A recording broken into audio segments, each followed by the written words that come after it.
Monty Show, the truth in sports talk streaming. When you want unbiased opinions about your favorite team without the spin, all you have to do is find The Monty Show, streaming live and available 24 hours a day, 7 days a week on YouTube. And now, here's Monty. Hey, The Monty Show on a Football Friday. Good to be with you. Yes, let's line up the bucked up. We're going to need that today as we get you ready for a massive weekend in college football, especially for the Pac-12. Can the Pac-12 put a team in the college football playoff? I think it is one of the biggest questions, I think, as they head out the door, whether it's in litigation or otherwise. The Pac-12 is certainly in the national spotlight this weekend. What a wild finish in Houston, as Dana Holgorsen may well have saved his job on a Hail Mary last night that I'm sure many of you saw. We have all of that coming up on the show, not to mention BYU and TCU. I just think it is, and I know Texas and Oklahoma are off, and we have a lot of good bye weeks this weekend, but I think there are so many big games. I think Colorado's game is a big game. I think that the fact that Notre Dame is favored over USC speaks volumes. Are you surprised by that Notre Dame's favored in that game? I mean, you look at it and it's going to be a game that doesn't have great weather. It's supposed to be windy, cold, a little bit of rain. USC is an offensive first team, obviously. So, yeah, I mean, on brand recognition, it's a little surprising. But when you get down to football, it's not that surprising. Yeah, we'll talk about all of that on the Monty Show, presented by The Advocates, theadvocates.com. And you guys were just 2 weekends away from Halloween, which is amazing in itself. I cannot believe that A, golf season's just about over. B, that we're looking at Halloween just 2 weeks away. And we have been working to get the word out that the Advocates are partnered again with the Road Home, one of the foremost homeless advocates in our country, to provide Halloween costumes for homeless kids. And I just think it's such an important effort that we are all making. Right here, you see on the screen is the Advocates Venmo address. You can please, if you have a moment, just screenshot this and send $1, $5, $100, $1 million, whatever you can spare. This Venmo address on the screen is so important. If you're listening on our audio podcast, Advocates Donations at Venmo. Advocates Donations at Venmo.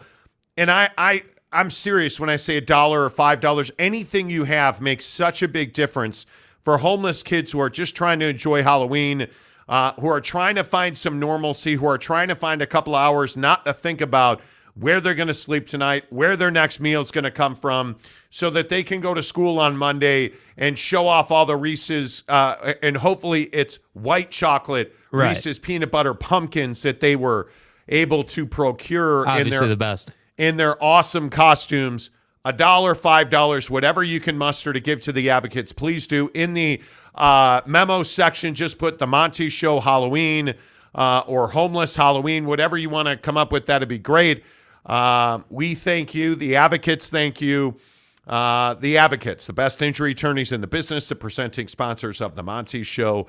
Chat with an attorney live online for free at theadvocates.com. Jake, your game of the week is what? Yeah, I mean, I think it's Oregon and Washington. I think it's got the most implications for the college football playoff. I think it's the game that decides whether the Pac-12 will have a team in the college football playoff.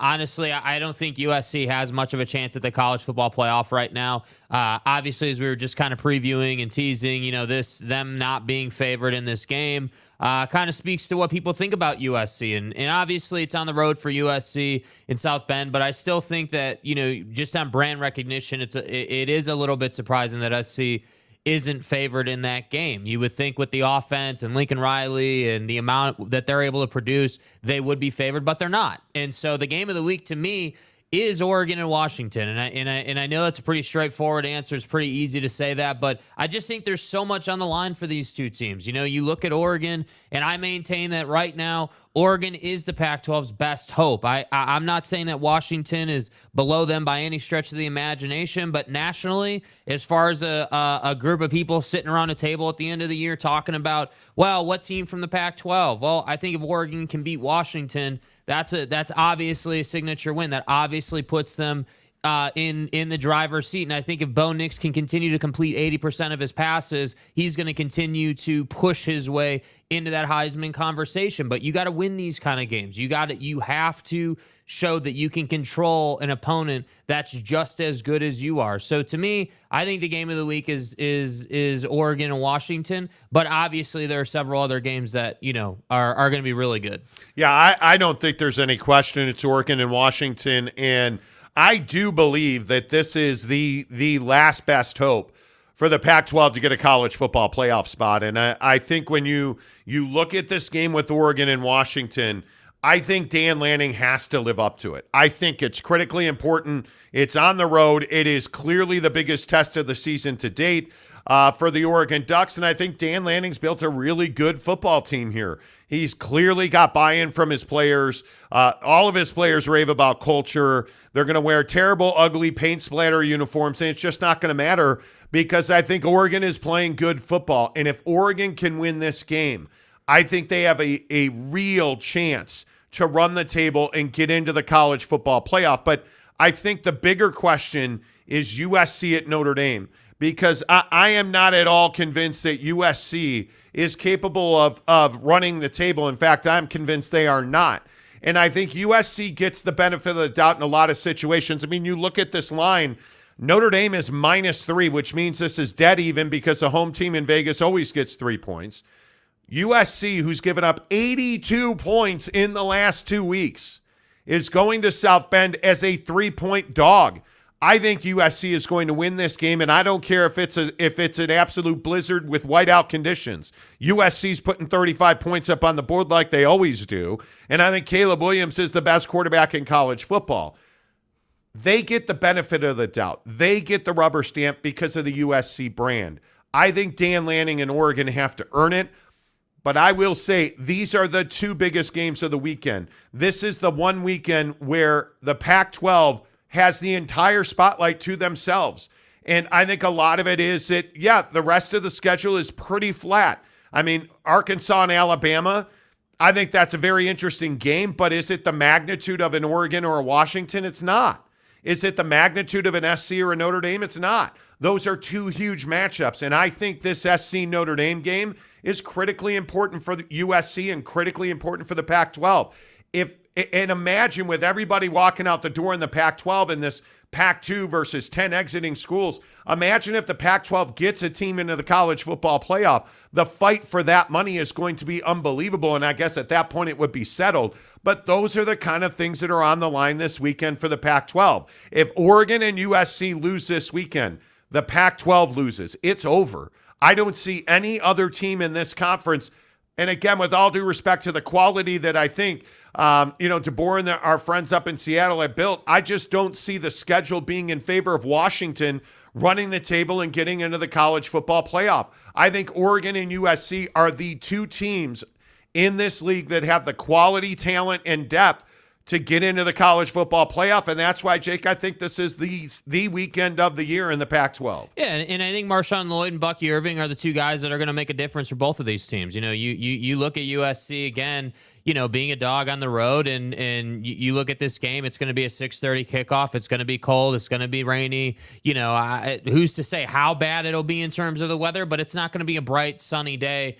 Perfect conditions for high-flying offense. And I think that, these games typically come down to who can control the clock. And I look at Oregon and I say, hey, this is a team that has Bo Nix, a dual-threat quarterback that can obviously throw it really effectively, but he's going to need to run in this game because I guarantee you right now, Washington is not going to allow you to just take shots whenever you want to. They are going to take away your best receiver. They're going to force you to check down. And it's just a matter of what you're willing to do. And so I look at Oregon, and I think that's their situation. But I also look at USC, and I think for USC, it comes down to protecting the football. You can't have any kind of bad turnover here. You can't have bad play calling. We need to establish the run early. We need to control the clock, and we need to take advantage of that Notre Dame defense. But doesn't USC tend to play up?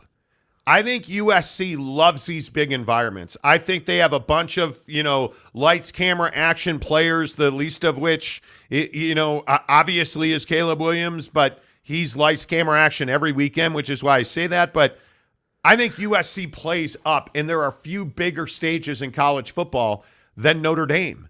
And the line here is I am still really surprised when you look at this line. It's -3. The 60-point number is the number to pay attention to. You're talking about weather, and that's all well and good. This game's going way over 60. If it doesn't go over 60, Notre Dame's going to win the game. Period, point blank. And you go back to Duke. When they got Riley Leonard ran all over Notre Dame, he had like 90 yards in that game, I think. Mm-hmm. You look at Plummer doing the job, a journeyman quarterback doing the job on Notre Dame. Like, Caleb Williams is going to have a field day. This is going to be a performance that Caleb Williams, if he wins the Heisman Trophy, will look back and say, that Notre Dame game, that made a huge difference in being a back-to-back Heisman Trophy winner. These are the games you play for. They're going way over the 60 points. I agree the weather will be a factor. I do not, however, think that it is a detriment, not to USC's offense. I'm very curious to see what USC can do defensively in the middle of the field. I'm curious to see how effective the run game for Notre Dame is. And I'm very curious to see what Sam Hartman's able to do in this game. I can't wait. I think it is going to be a thrilling game. I think it is going to be everything that we've wanted. And when you have a big afternoon game like Oregon and Washington and a big evening game like USC and Notre Dame, I think there are few better weekends. And yeah, I think USC is going to boat race Notre Dame. Well, and for Notre Dame, USC is clearly the best offense they've seen. I think that USC, obviously it's how USC's winning games right now. And Lincoln Riley can, stand in his little media huddles and talk about how the media is too hard on the defense, and Lincoln Riley can make all these excuses for his defense. But the reality of the situation is, if you don't put up 50 points, you're probably not winning a game right now. And that's the reality of the situation. Now, the good news for USC is Notre Dame has no business being in a 50-point game. That's not their offense. That's not what they look like. Like, you obviously, you look at Notre Dame, and sure, they put up 45 against NC State or 41 against Central Michigan, but those teams aren't even in the same hemisphere as SC. So SC's defense might not be great, but I'm just curious if they're going to be good enough this week to get the job done. It's a good question. I mean, I just think Notre Dame and USC, who's got the more high-powered offense? Is that even a question? Right? The biggest question I have is, will USC turn off for the third quarter? Will USC have that inexplicable lull where they go to sleep? I don't know. I think it is a huge question. I think you look at this game. Does it go over the 60 points? I don't know. Wow, you're hesitating. I have trouble with that. I don't think it's an automatic over the 60. I think that I don't doubt that SC has 30 points in this game. I don't doubt that at all. But I'm not confident that Notre Dame's scoring more than 20 in this game. Wow. I think that. What have you seen from USC's defense? Well, it's not what I've seen from the defense. It's what I see from the offense. I mean, I'm telling you, they're going to run the ball more this week. And yes, sure, Caleb's going to pass it, and that's obviously where most of the scoring is going to come from. But I'm telling you, they're going to come out and they're going to run the football this week. And I think they need to do that to establish control in this game. This is not, again, as you pointed out, like, this is a big game. This is at Notre Dame. Like, this is a big environment. And I know it's huge. It's SC, and they're from Hollywood, and they play every week's a big week. Totally get it. But you can't go on the road to a place like Notre Dame and think you're going to come out in the first possession and just throw it all over the yard and everything's going to go exactly how you think. I'm a big proponent. Maybe I'm wrong. Maybe they will. Maybe I just don't know Lincoln Riley. But I do think that they're going to come out and they're going to try and run it a little bit, and they're going to try and control this game. Yeah, I think USC's defense is really vulnerable down the middle of the field, and I think it's going to be very difficult for Notre Dame not to score 28 points in this game. I think Sam Hartman's playing out of his mind. I am not confident that Audric Estime is 100%. In fact, I'm certain he's not. But let's say they do score 28. I mean, then SC has to score at least, 34, 35? I think USC is capable of putting up a 40-point number in this game. I think I have lost a lot of confidence in, and again, I look at the Notre Dame defense, and I think J.D. Bertrand's playing great football. Jack Kaiser's playing great football, and I think that you look up and down this depth chart, you have not seen an offense nearly this explosive, the speed that USC brings. I don't know. Where are you guys at over under on USC? How important does the Pac-12 get a college football playoff team? That's the question for me today. Yeah, I think if Oregon wins this game, they've got a great chance. Everyone's watching this game. There's no excuses. There's no, it's Pac-12 no, after dark. No, that doesn't exist here. This game was meant for everybody to be watching it. So, like I said, hey, Bo Nix, this is one of those games, right? This was the same thing as the Georgia game where everybody was watching. Don't let us down, right? Go out, perform, get the job done, and hopefully win this thing by 10 points. That's not probably going to happen, but if Oregon could do that, I just don't see after this game how you could mess it up. If you can beat Washington, you can beat anybody in this conference. You're such a skeptic. I am a skeptic. Look, Bo Nix. Prove me wrong. Look, Bo Nix, don't you come in here and crap the bad boy. When's the last time he won anything? Prove me wrong. Oregon State last year. Come on, dude. Oh, wait. And then I look at, again, this SC game. I look at this is a stat that really concerns me. Mm-hmm. Notre Dame, through their first 3 games, was averaging 46 points a game on offense. Last 3 games, it's been 18.3 points. So it's going to be one of two things. You're going to be that same team and have 18 points, 20 points, or you're going to come out, and this is a different thing. It's SC, it's a big game, and we're going to throw up 35 points, and we're going to battle SC. And they will decide the over in this game. I don't think SC will decide the over-under in this game. Wow. Kevin comment dump. I have to go find that one. Kevin the Destroyer. Odds are has Notre Dame to win outright and go under. How does I was looking at Vegas Insider last night, and I've been reading previews and predictions, and it's about 70-something% have it over. But that's 30% of the prognosticating experts who say this game's going under. Mm-hmm. And you're pretty convinced it's going under. Yeah, I think when you look at what has to happen for it to go over, you're going to need both offenses. Wow. To be basically running at full tilt. And so the question is, all right, let's just presume, because I think it's a pretty safe thing, SC's putting up at least 30 in this game. Okay, great. At least 30, which is why I say this isn't about SC. This is about Notre Dame. Is Notre Dame going to compete and stay close in this game offensively?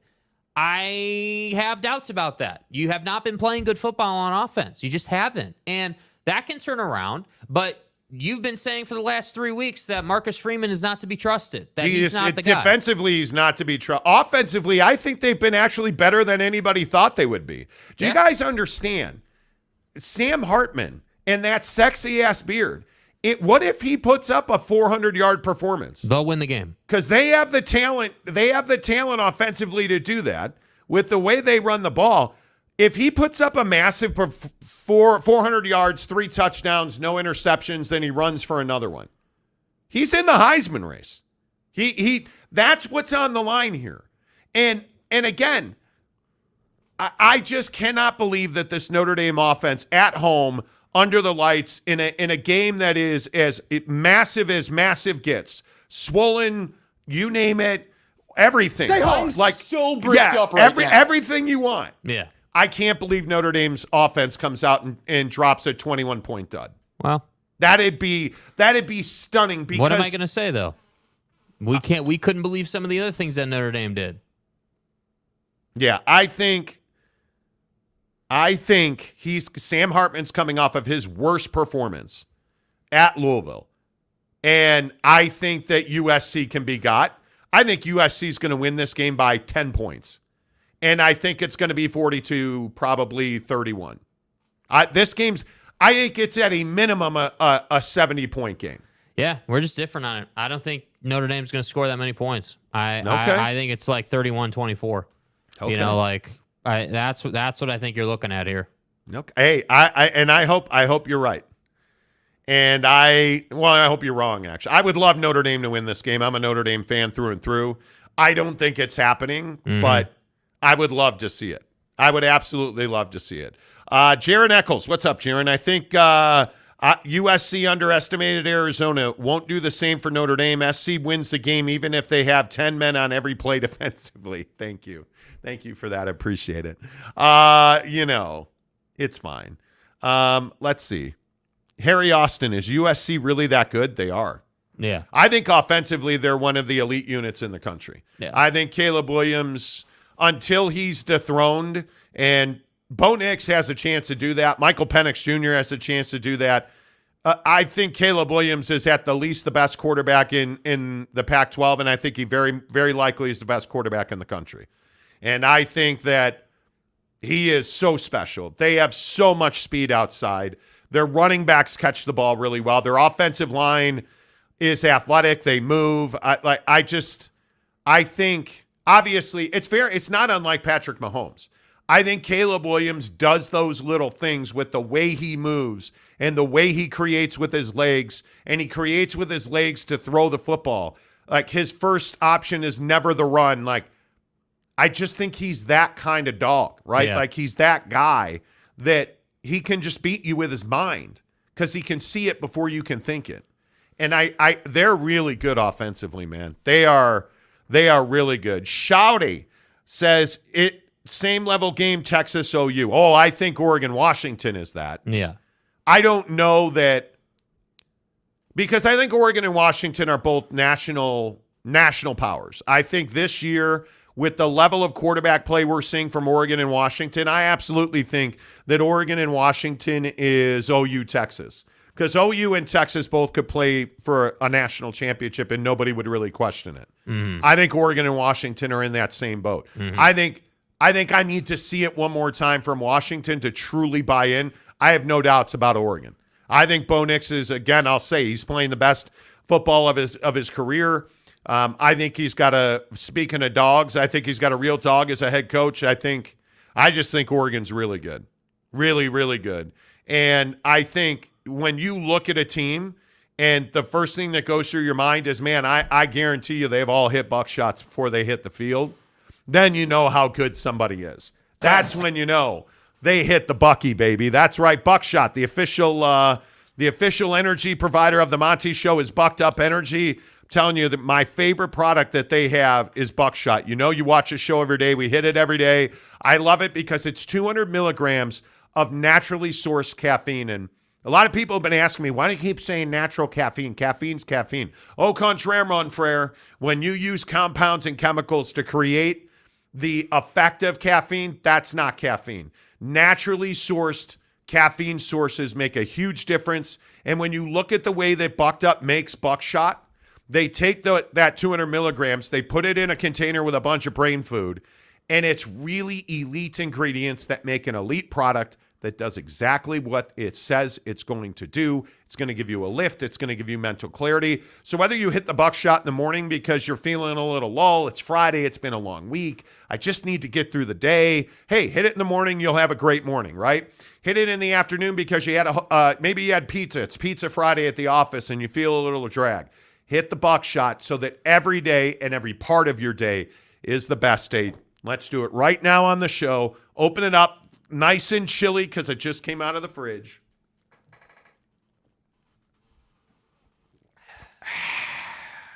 Down the hatch, my friends. In the description below, we're also giving you free Bucked Up samples. Their shaker cups are the best shakers in the business. There's a link that's going to get you a free shaker, color combination of your choice, and you get 3 free samples from Bucked Up Energy. I would tell you go with a pre-workout. I'm a big believer in the pre-workout. I'm back in the workouts. I'm back in the gym grind, heading for snowboarding season, heading for Hawaii. We're just 5 weeks away from Hawaii now. That's wild that we are just 5 weeks away from Hawaii. Yes. That means Thanksgiving is in about 5.5 weeks, which is crazy. So we're in the gym. I love their pre-workout. I love all of their supplements, whether it's endurance, whether it is collagen peptides. Go get your samples and a free shaker cup in the description below right now. Bucked Up Energy, the official energy provider of the Monty Show. Zesty's Retros and Games says, look up, Monty. Okay, there you go. Okay. That's an awesome ceiling we have there, sir. 1 minute I was yelling for joy. Less than a minute later, the house sounded like one-man Tourette's convention. Oh, you're talking about West Virginia. How about West Virginia last night? Seemingly going on the road in the conference and winning again. Shocking, right? Houston. No.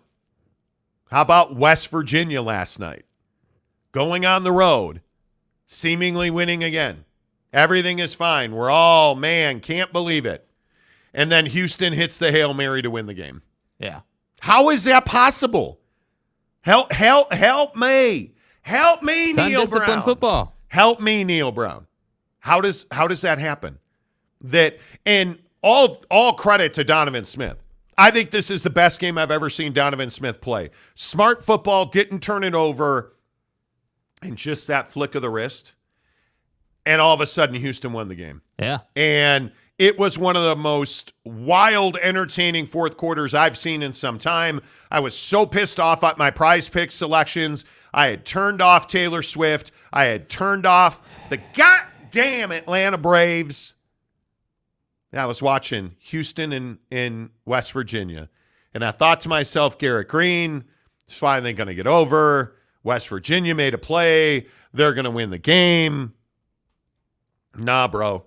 Didn't happen. Nope. Donovan Smith makes a play. And the number that's so shocking, on a Dana Holgerson team, West Virginia put up 546 yards of total offense and lost. Like, how is that possible? That's Big 12 football for you. But if you're a West Virginia fan, here's a question I have. Did Neil Brown save his job? They're 4-2. They're 4-2. Almost 5-1. Almost 3-1. Has Neil Brown saved his job?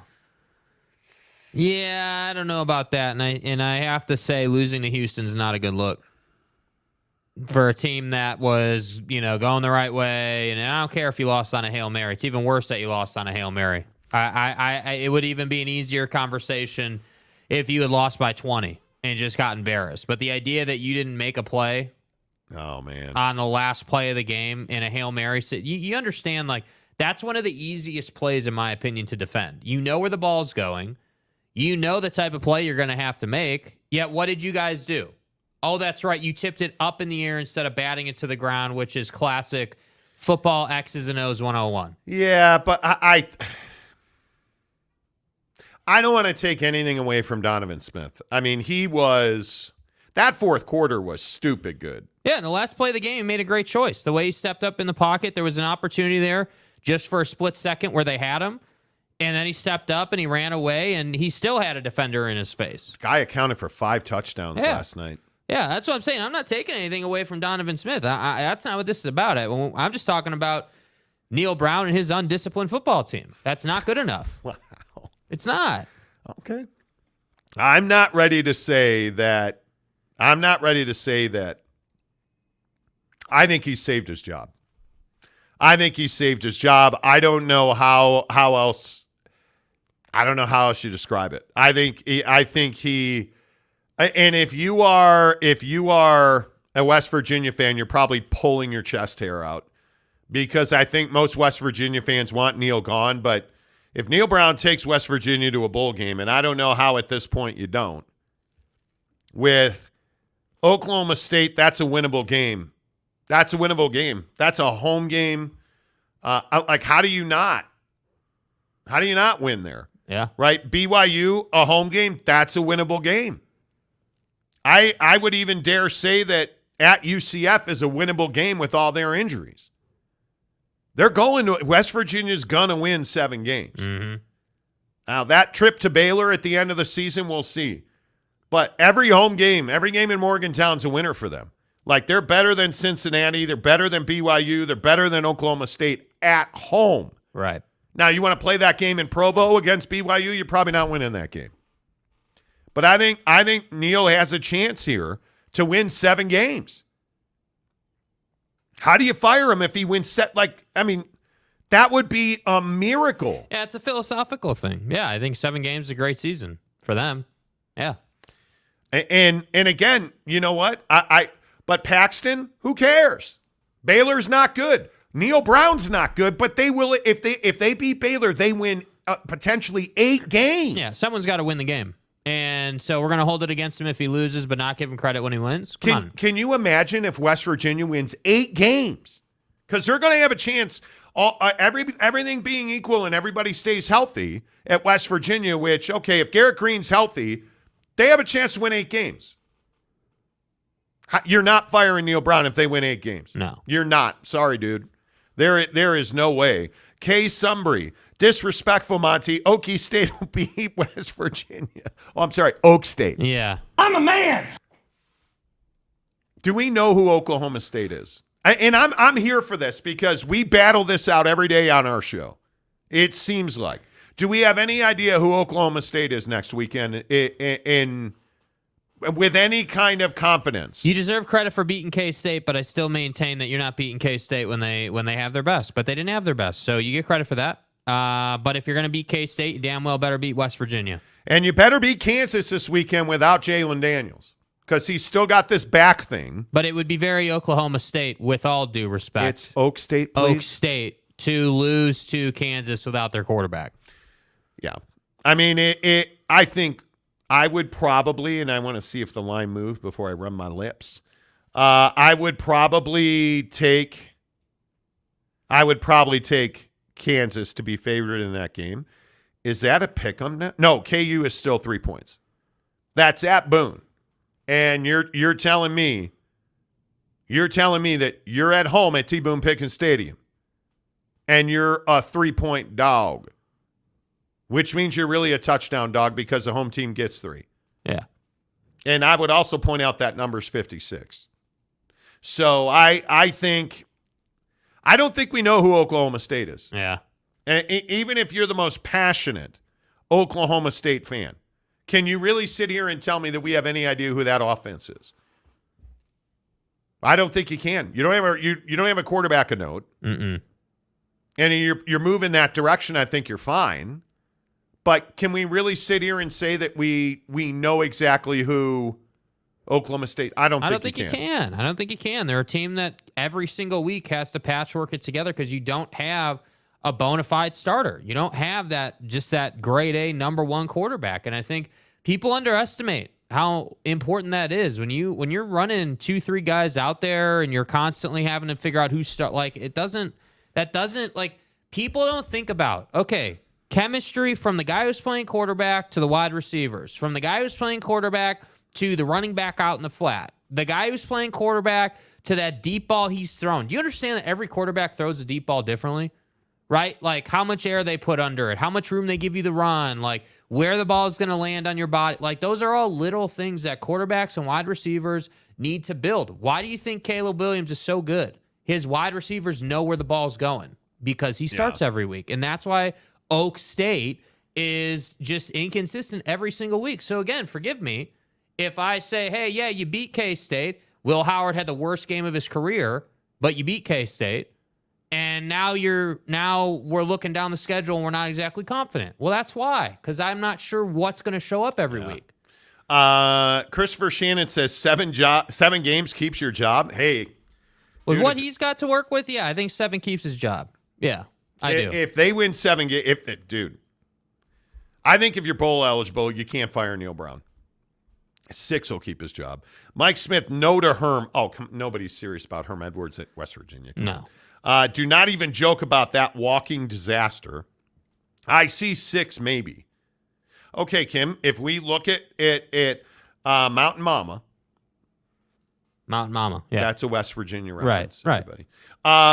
Oklahoma State at West Virginia. I think I would favor West Virginia. Have to. And let's talk about it on Monday because let's see what Oak State does against Kansas. at UCF right now, I think you would take West Virginia. I know it's wild, but they have. I mean, you don't have your quarterback. Yeah, you don't have your quarterbacks, right? BYU in Morgantown. I think that's a pick 'em. Yeah, that's a pick 'em. And that game's 3 weeks away now. And I think that depends on how BYU is rolling. BYU is very much a momentum team. I mean, you potentially, let's say you win 2 of those 3. Let's say you lose to Oklahoma State. I think you're going to beat UCF, and I think you're going to beat BYU. But I want to see BYU win a game on the road. Oh, wow. And tomorrow there's a good chance for them to do that in Fort Worth. And we'll talk about that in a minute. But right there, you're at 6 wins because I think you're winning 2 of those 3. You're not beating Oklahoma. Can you tell me with all confidence that Scott Satterfield and the boys are going to Morgantown to win? No. That could be 7 right there. And then Baylor's not very good. Yeah, you want to talk about a game when your job's on the line. I think I think Dave Aranda's out at Baylor. I don't know how you save that. Well, that's my point. It's two head coaches where, and whether they're trending upward or not, in my opinion, doesn't matter. 2 head coaches doesn't matter. Coaching for their job. Doesn't matter. Yeah, and I agree. Dave is probably out. If it was me, he'd be out. I think Baylor deserves so much better than what they've been getting out of Dave. So wait, would you fire Neil Brown? I think I would. I mean, if he wins, if I were at West Virginia, I'd fire him no matter what. You could win 10 games, I'm firing your ass. Probably not. But if you win 6 or 7 games, I'm probably still making a change. Yeah, you know what the problem is? You're not winning 7 games in next year's Big 12 with what he offers. That's the problem. Next year's Big 12 is significantly better than this year's Big 12. So yeah, to me, I'm probably firing him, and I'm probably firing Dave. No, I'm definitely firing Dave. Dave's but probably firing Neil. Baylor needs a reboot. And I don't know. I think generationally speaking, I feel like West Virginia should be better than this. Mm-hmm. Like, I'm 50 years old. I've seen West Virginia be better than this. I feel like West Virginia fans are passionate. They're invested in their programs, right? Like, yeah. If we learned anything from the Bob Huggins disaster, West Virginia fans are passionate about their university. I think West Virginia fans deserve better than this. It's going to be hard to fire Neil Brown if he wins 8 games. And I know it's crazy, and maybe I am just big old stupid Monty. I think they have a chance to win 8 games. Come on, man. They have a chance. If they beat Baylor, they could win 8 games. Yeah. At that point, optically speaking, that's tough to fire him. It's tough to fire a guy who just won 8 games. Especially when you thought they were going to win 3. Yeah. Right? Elaine Tram, what's up? How the heck are you? Good morning, everyone. Guns up. Kim, pew, pew, rack 'em. Okay. Saying that to a Baylor fan. Shoddy.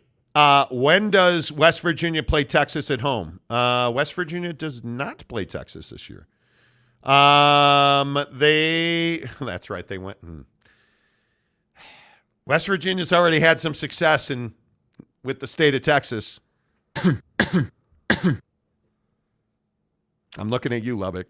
Damn near almost beat Houston. Sorry. They're 2-1 in the state of Texas against the state of Texas. Should have beat Houston. They should be 3-0 against the state of Texas. I would be annoyed if I was that athletic director. Why do you say? That's a win. You should be winning that game. I can't emphasize this enough. It is. You're really tweaked over It's unacceptable. I'm sorry, but I'm a bit like. Think of it this way. In football, the defense never, a lot of, elite defense, like Texas's defense, Jahdae Barron knows where the football's going a lot of times. Yeah. He already has an idea. But most of the time, your defense doesn't know exactly where the ball's going. You know damn well where the ball's going in that situation. You had your guys in position, and you still didn't make the play. That's unacceptable. I will admit I have very little, and of course, stupid Prize Picks is sending me a free flex guarantee today. Yeah, because you piped me last night. Again. Man, I have such a love-hate relationship with Prize Picks. Oh, my God. But, yeah, whatever. I think, has this been one of the most disappointing years for football in the state of Texas? Yeah. With Texas Tech the way they are, Pew, It pew. starts with Texas. Pew. And maybe with Texas Tech, if they win this weekend, we can start doing the pew pew. Right now, I think we just do pew. Yeah. I don't think we can do pew pew. It's just Because pew. it's garbage. It's not good. If you look at the loss to Oklahoma, massive disappointment. I think things are not good in Lubbock. You're not where you want it to be. I ain't got to say nothing about Baylor. Houston, big win last night. TCU better beat BYU. And look, I understand you're without your quarterback. You're playing a freshman. I still think TCU is just a touch disappointing. Not a lot. No, come on. Just a touch. Just a touch. Chandler Morris. Losing to Colorado is not great. Chandler Morris losing to Colorado. I think TCU.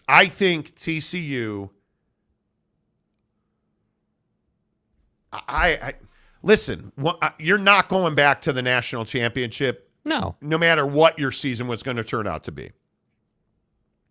But TCU's massively disappointing. Come on. Paxton, Texas Tech 7-5. Meh. Well, I love Joey McGuire. I'm a huge Joey McGuire guy, and I want it for them. But you got to beat K-State. That's it. I don't care about at BYU. I don't care TCU. You better beat K-State this weekend. Mm-hmm. Because if you don't beat K-State, I don't know that they're going to a bowl. If we're being brutally honest about Texas Tech, if you don't beat K-State, is there a clear path to 6? Because I have real reservations about you going to Provo and winning. I think that's going to be very difficult. It is going to be cold. I think that game, there's a real good chance that's a night game. I think it's going to be tough to beat BYU. And at that point, you're asking to put yourself in a position where you have to win at Texas to be bowl eligible. No. It's not You happening. better beat K-State. Yeah. You better beat K-State. And I know that is probably harsh, but it's the reality come on of it, now. dude. It's the reality of it. I mean, that's the schedule. And look, I'm a huge believer in Joey McGuire. But this is not it. This is not it. If you lose, and I expect, and I understand I'm a Will Howard guy.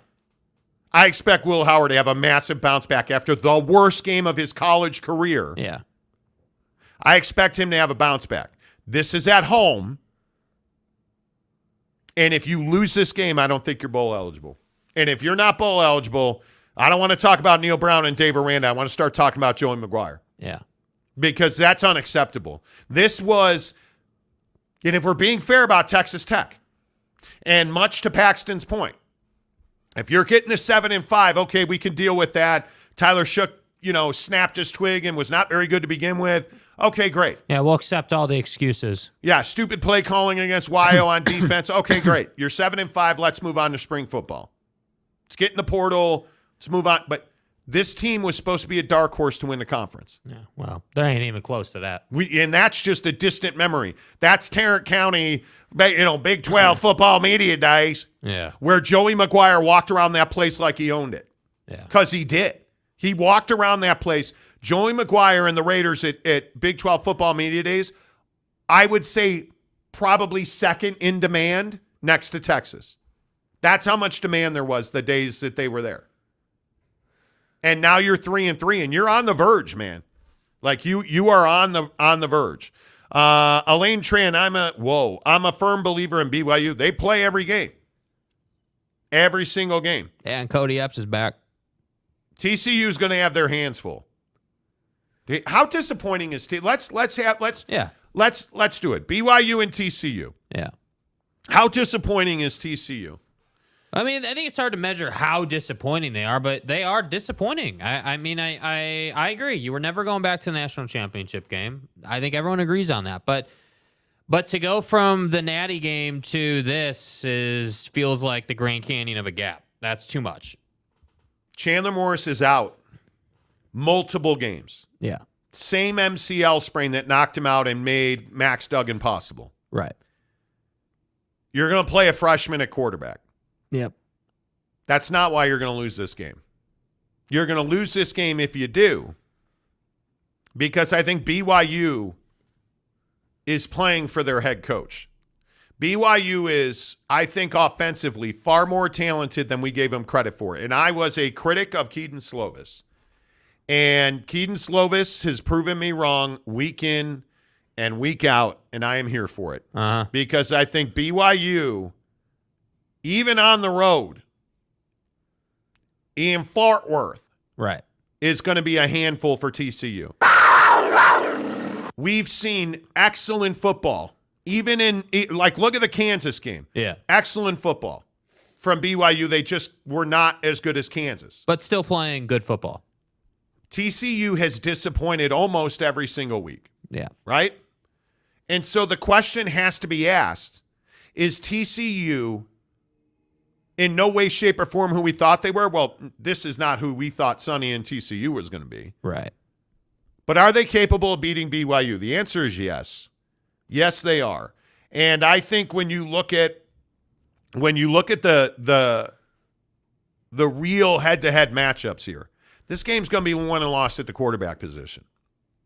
And I think Keaton Slovis is the reason that BYU is going to win this game. And Chandler Morris,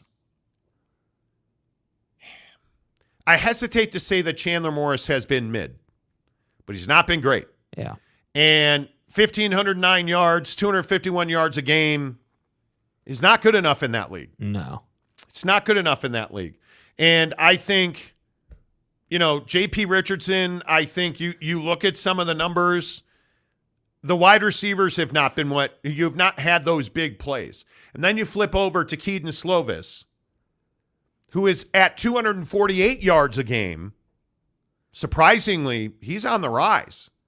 And you look at that 1,240 yards on the season, 60% completions.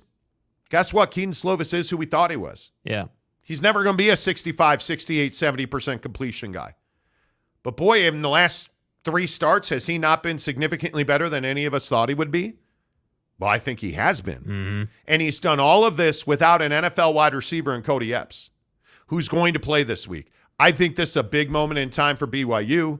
I think this is a big moment in time for Cody Epps. I think this is a big moment in time for this BYU defense to show out again, because I think they have impressed at every single turn. Drop 17 and rush nobody is a thing of the past, right? Yeah. Like last year, BYU routinely dropped their entire defensive roster into coverage and rushed nobody. Yeah. And it was a flashpoint for the BYU fan base. Tell me this is not two teams going in different directions. Yeah, well, and I think for BYU, Josh Hoover, TCU starting quarterback this week, is hardly the cut of, KJ Jefferson, let's say, or some of the other quarterbacks you've seen on your schedule. Now, this is a guy who obviously is a freshman, not a big sample size, now he deserves some credit, almost 7 yards an attempt and limited exposure. So clearly he doesn't have an issue passing the football. But again, this is somebody who's inexperienced. I would expect the, Max Tooley's of the world, your Ben defense, Bywater, Ben Bywater, Tyler Batty, yeah. Your playmakers on defense to have a big week. Jacob Robinson. I would expect interceptions in this game. I would expect BYU to have 2-3 extra possessions in this game. Yeah. And furthermore, I would expect Keaton Slovis to have a nice day. Because, Cody Epps is there, but just generally speaking, I think BYU is better than TCU. I think they're more talented right now. I think they're playing better football. And I think BYU has gone through some serious, tests, and they've won some of those and lost some of those, but they're together as a team. And I think TCU is the exact opposite. You are not rolling along as a team when you have an untested, unproven freshman coming in because your boy got hurt. That's just you're not in a great place. So that's why I say, has TCU disappointed? Yeah, they've disappointed because they went to the national championship game last year, and now they're not even in the same conversation. But the disappointment's just going to keep, that dial's going to keep churning up because they will lose to BYU, in my opinion. And you look down their schedule and it doesn't get easier. I think it is. I think Darius Lassiter is one of the most fascinating players on this roster for BYU. Mm-hmm. And I think there's a real chance here for BYU to win this game. But I am not by any stretch of the imagination going to sit here and say that Sonny Dykes won't have this team ready to go. And again, with a freshman at quarterback, and I have no doubt that this is going to be a great game. I don't think it's a blowout. Frankly, I look at the 52.5 number, and I think that's pretty close. I think if you look at the fact that TCU's a 6-point home favorite, I'm a little surprised by that. Mm-hmm. I'm a little surprised by that. I think this is one of those situations where not many people have watched this BYU offense. And I am going to tell you, I look much closer at that Cincinnati win. And I look at the fact that L.J. Martin ran for 4.1 yards a game. And Chase Roberts and Darius Lassiter both had big plays.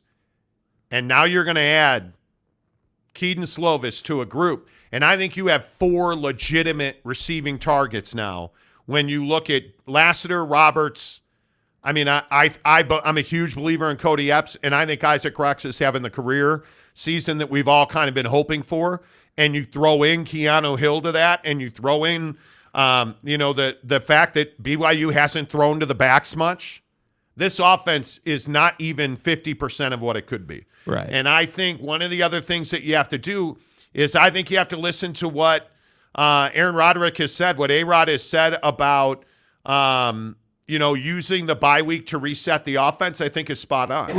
But mostly we just emphasize just the fundamentals and technique things that you do to execute your run game. It's not so much coming up with new magical schemes or whatever. It's just executing the plays better, and a lot of that has just come down to doing your job, each individual player doing their job with the technique that we're asking them to do it with. And so the bye week gives you a good chance to go back to the basics that you do in the beginning of fall camp or in the beginning of spring ball and really hone in on those things that give the plays a chance to be successful.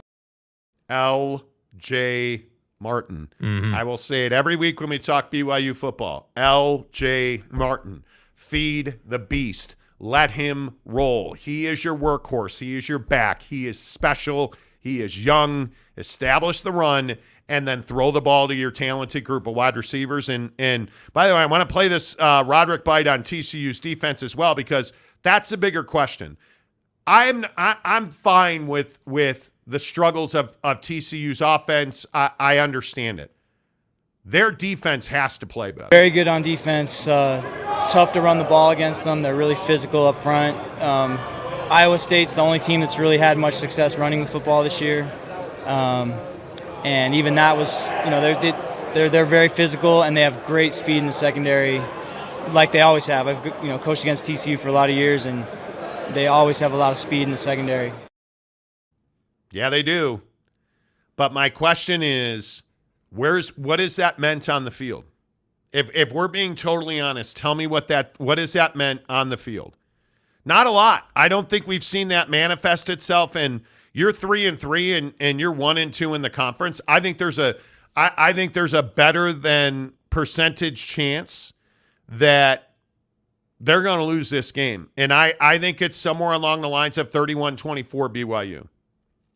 Yeah, I think that the interesting thing too for this game, just a side note for the TCU offense, Brandon Coleman, TCU's left guard, left tackle, plays different positions, has a lower leg injury that he's probably going to play but re-aggravate in the game and leave the game. So you're going to see, reliability on the offensive line is going to go away for Josh Hoover as well. So I think when we talk about score, this kid played well in his first outing, but I would 24 would be the top of the mountain. I could easily see. I agree it's probably 30 points for BYU. I think they've been around that number all year.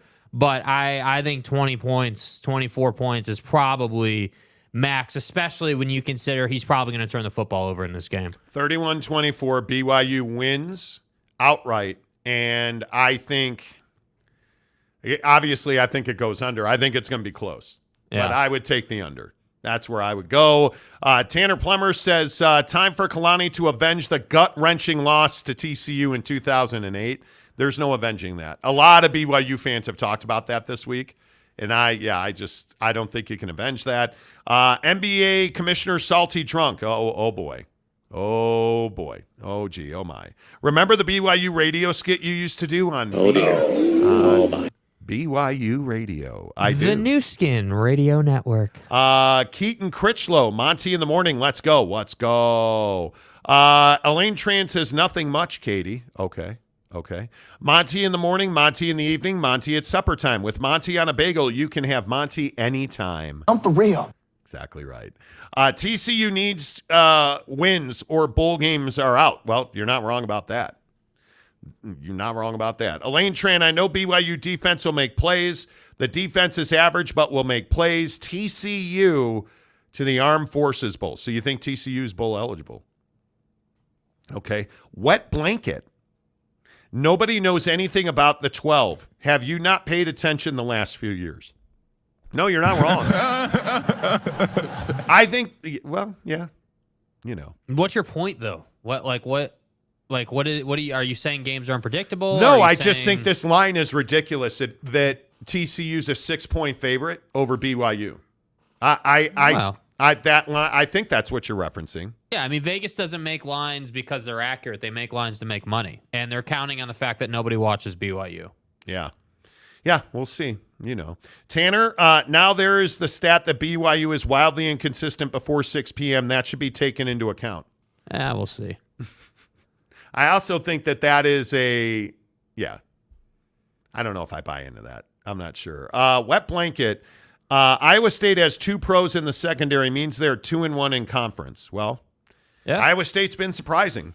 This conference has been surprising all year, though. I mean, there's no question you get a lot of surprises out of Big 12 football games. Yes. I mean, Big 12 football is very much, again, West Virginia, Houston, right? I mean, nobody saw that coming.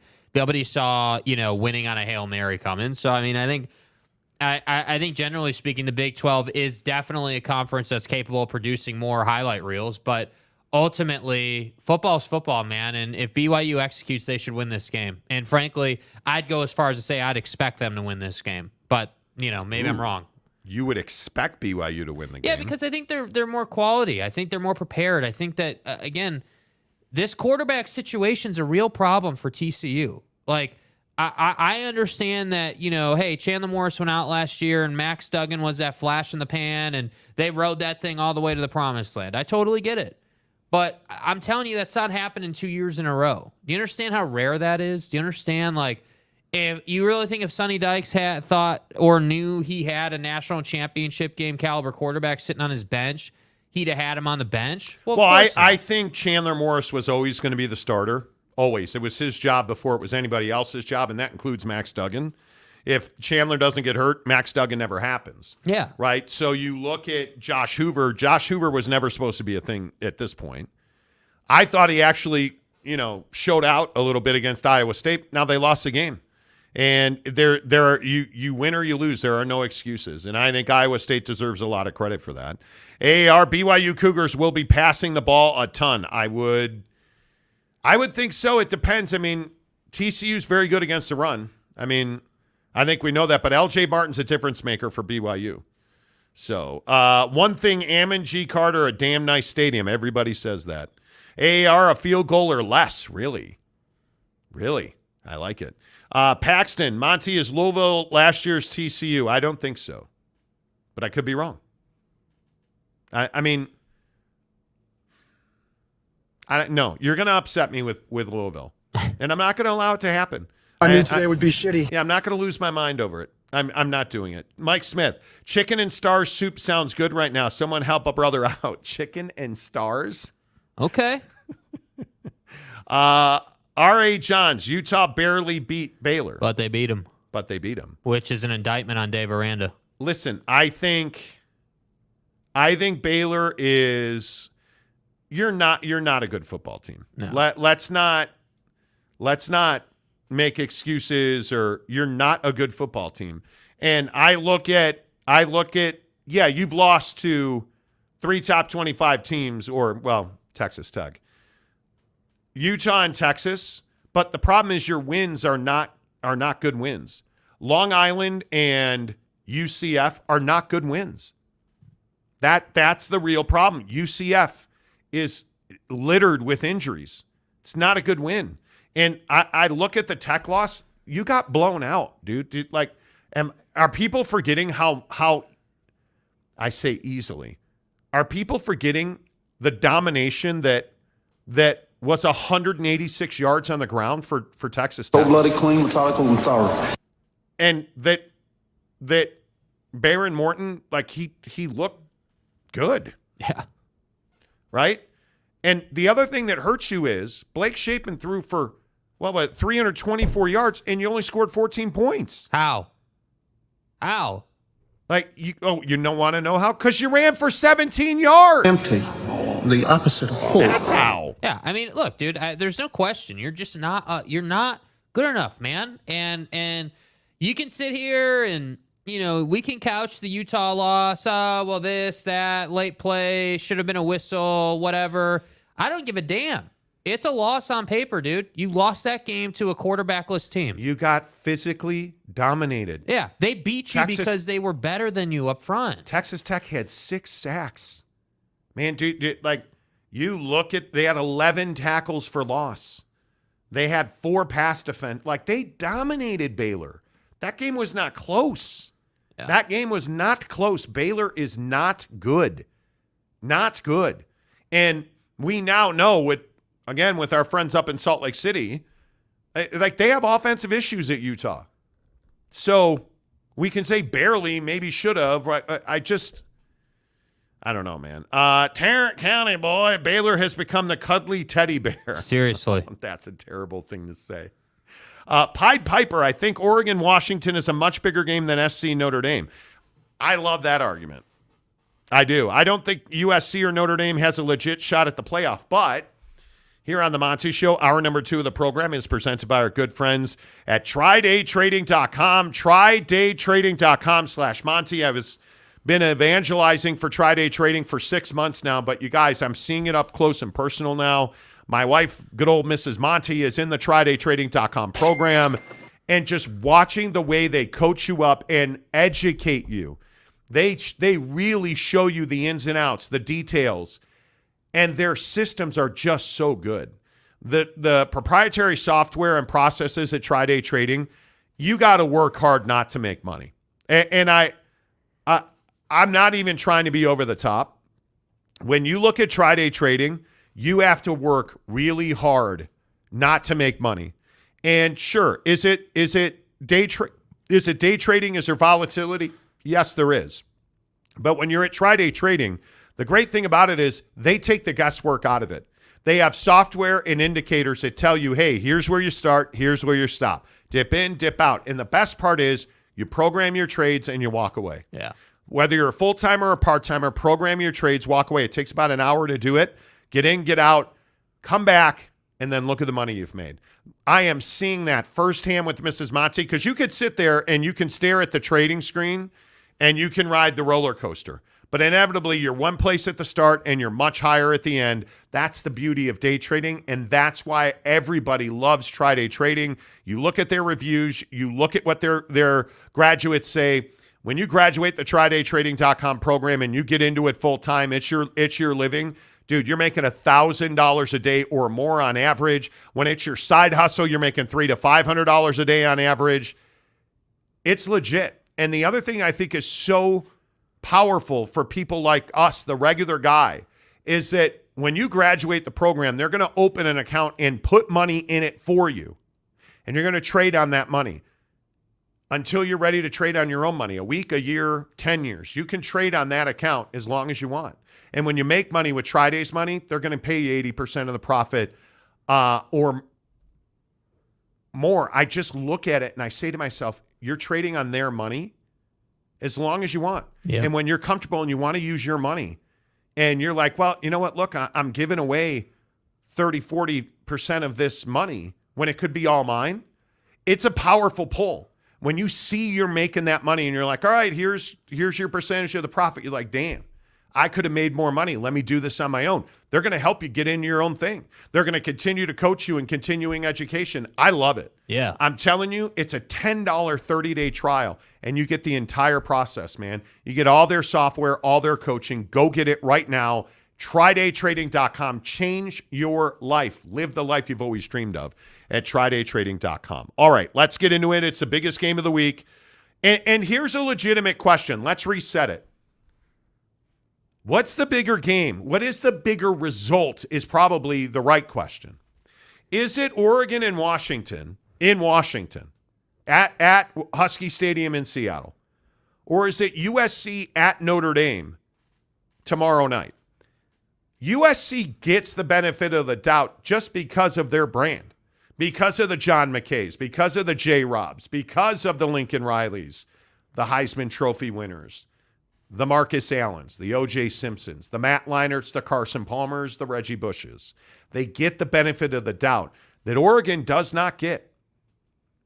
And I think I can make a pretty compelling argument that if USC runs the table, or dare I say has simply one loss, they have a very, very good chance of getting into the college football playoff.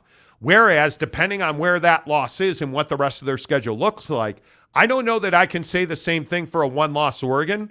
Jake, which is the more important outcome for the Pac-12? Yeah, I think in the long term, in terms of the college football playoff, USC's got a strong case here for the more important result. I look at the AP Top 25, and I look at how the Pac-12 is trending, and right now, you've got 3 teams in the top 10, and they're all 3 teams that we're discussing right now, right? Washington, Oregon, and USC. The best case scenario after this weekend is you've got 2 in the top 10. The likely scenario is you have 1. SC's going to beat Notre Dame. Oregon's going to lose to Washington. They're out, and we'll see what kind of respect Washington gets after beating Oregon. Because I'm not exactly sure, right? I'm not sure, not positive, that Washington continues to get respect. That will speak to how much respect we give Oregon. So I think, the more important result in terms of the Pac-12 getting into the college football playoff is probably USC. As much as I hate to say that, because my opinion is Oregon, to me, has a more relevant history with the college football playoff. They've proven they can get there. But recently, the last 2 years, you haven't proven you can win the big game. This is yet another opportunity to do that. So, to me, USC should beat Notre Dame, in my opinion. You should beat Notre Dame. If you're that team and you're Lincoln Riley and you're everything you want to sell us on, you should beat Notre Dame. Dog. Right? Like if you're gonna tell me, hey, I left Oklahoma, went to USC, I brought my quarterback and a bunch of boys with me, you damn well better win this game. So I expect USC to win. I don't know what to expect out of Washington and Oregon. The only thing I know to expect is a physical football game. And so for that reason, I say, hey, best case scenario, yeah, you've got 2 in the top 10. But if this is a 1-point win, let's say, for Washington, you really telling me that Washington is going to stay at 7? Are we really sitting here saying that they're going to stay level? Because we've seen it before in the AP Top 25, right? Where a team wins, but they don't get pushed up. They either stay or they'll fall 2 slots. We've seen that before. And I think one of the bigger issues here is Texas and Oklahoma are off this week. Georgia, Michigan, and Ohio State all have pushovers. Yeah. And you look at Florida State, and I want to say that Duke's a pushover, especially, with the quarterback situation there. But Florida State should win that game. It's in Tallahassee. I would think that you're going to win that game. And then you get to Oklahoma at 5. They're on a bye week. Yeah. Then you get to Penn State at 6. And it's and I know this is a danger game, man.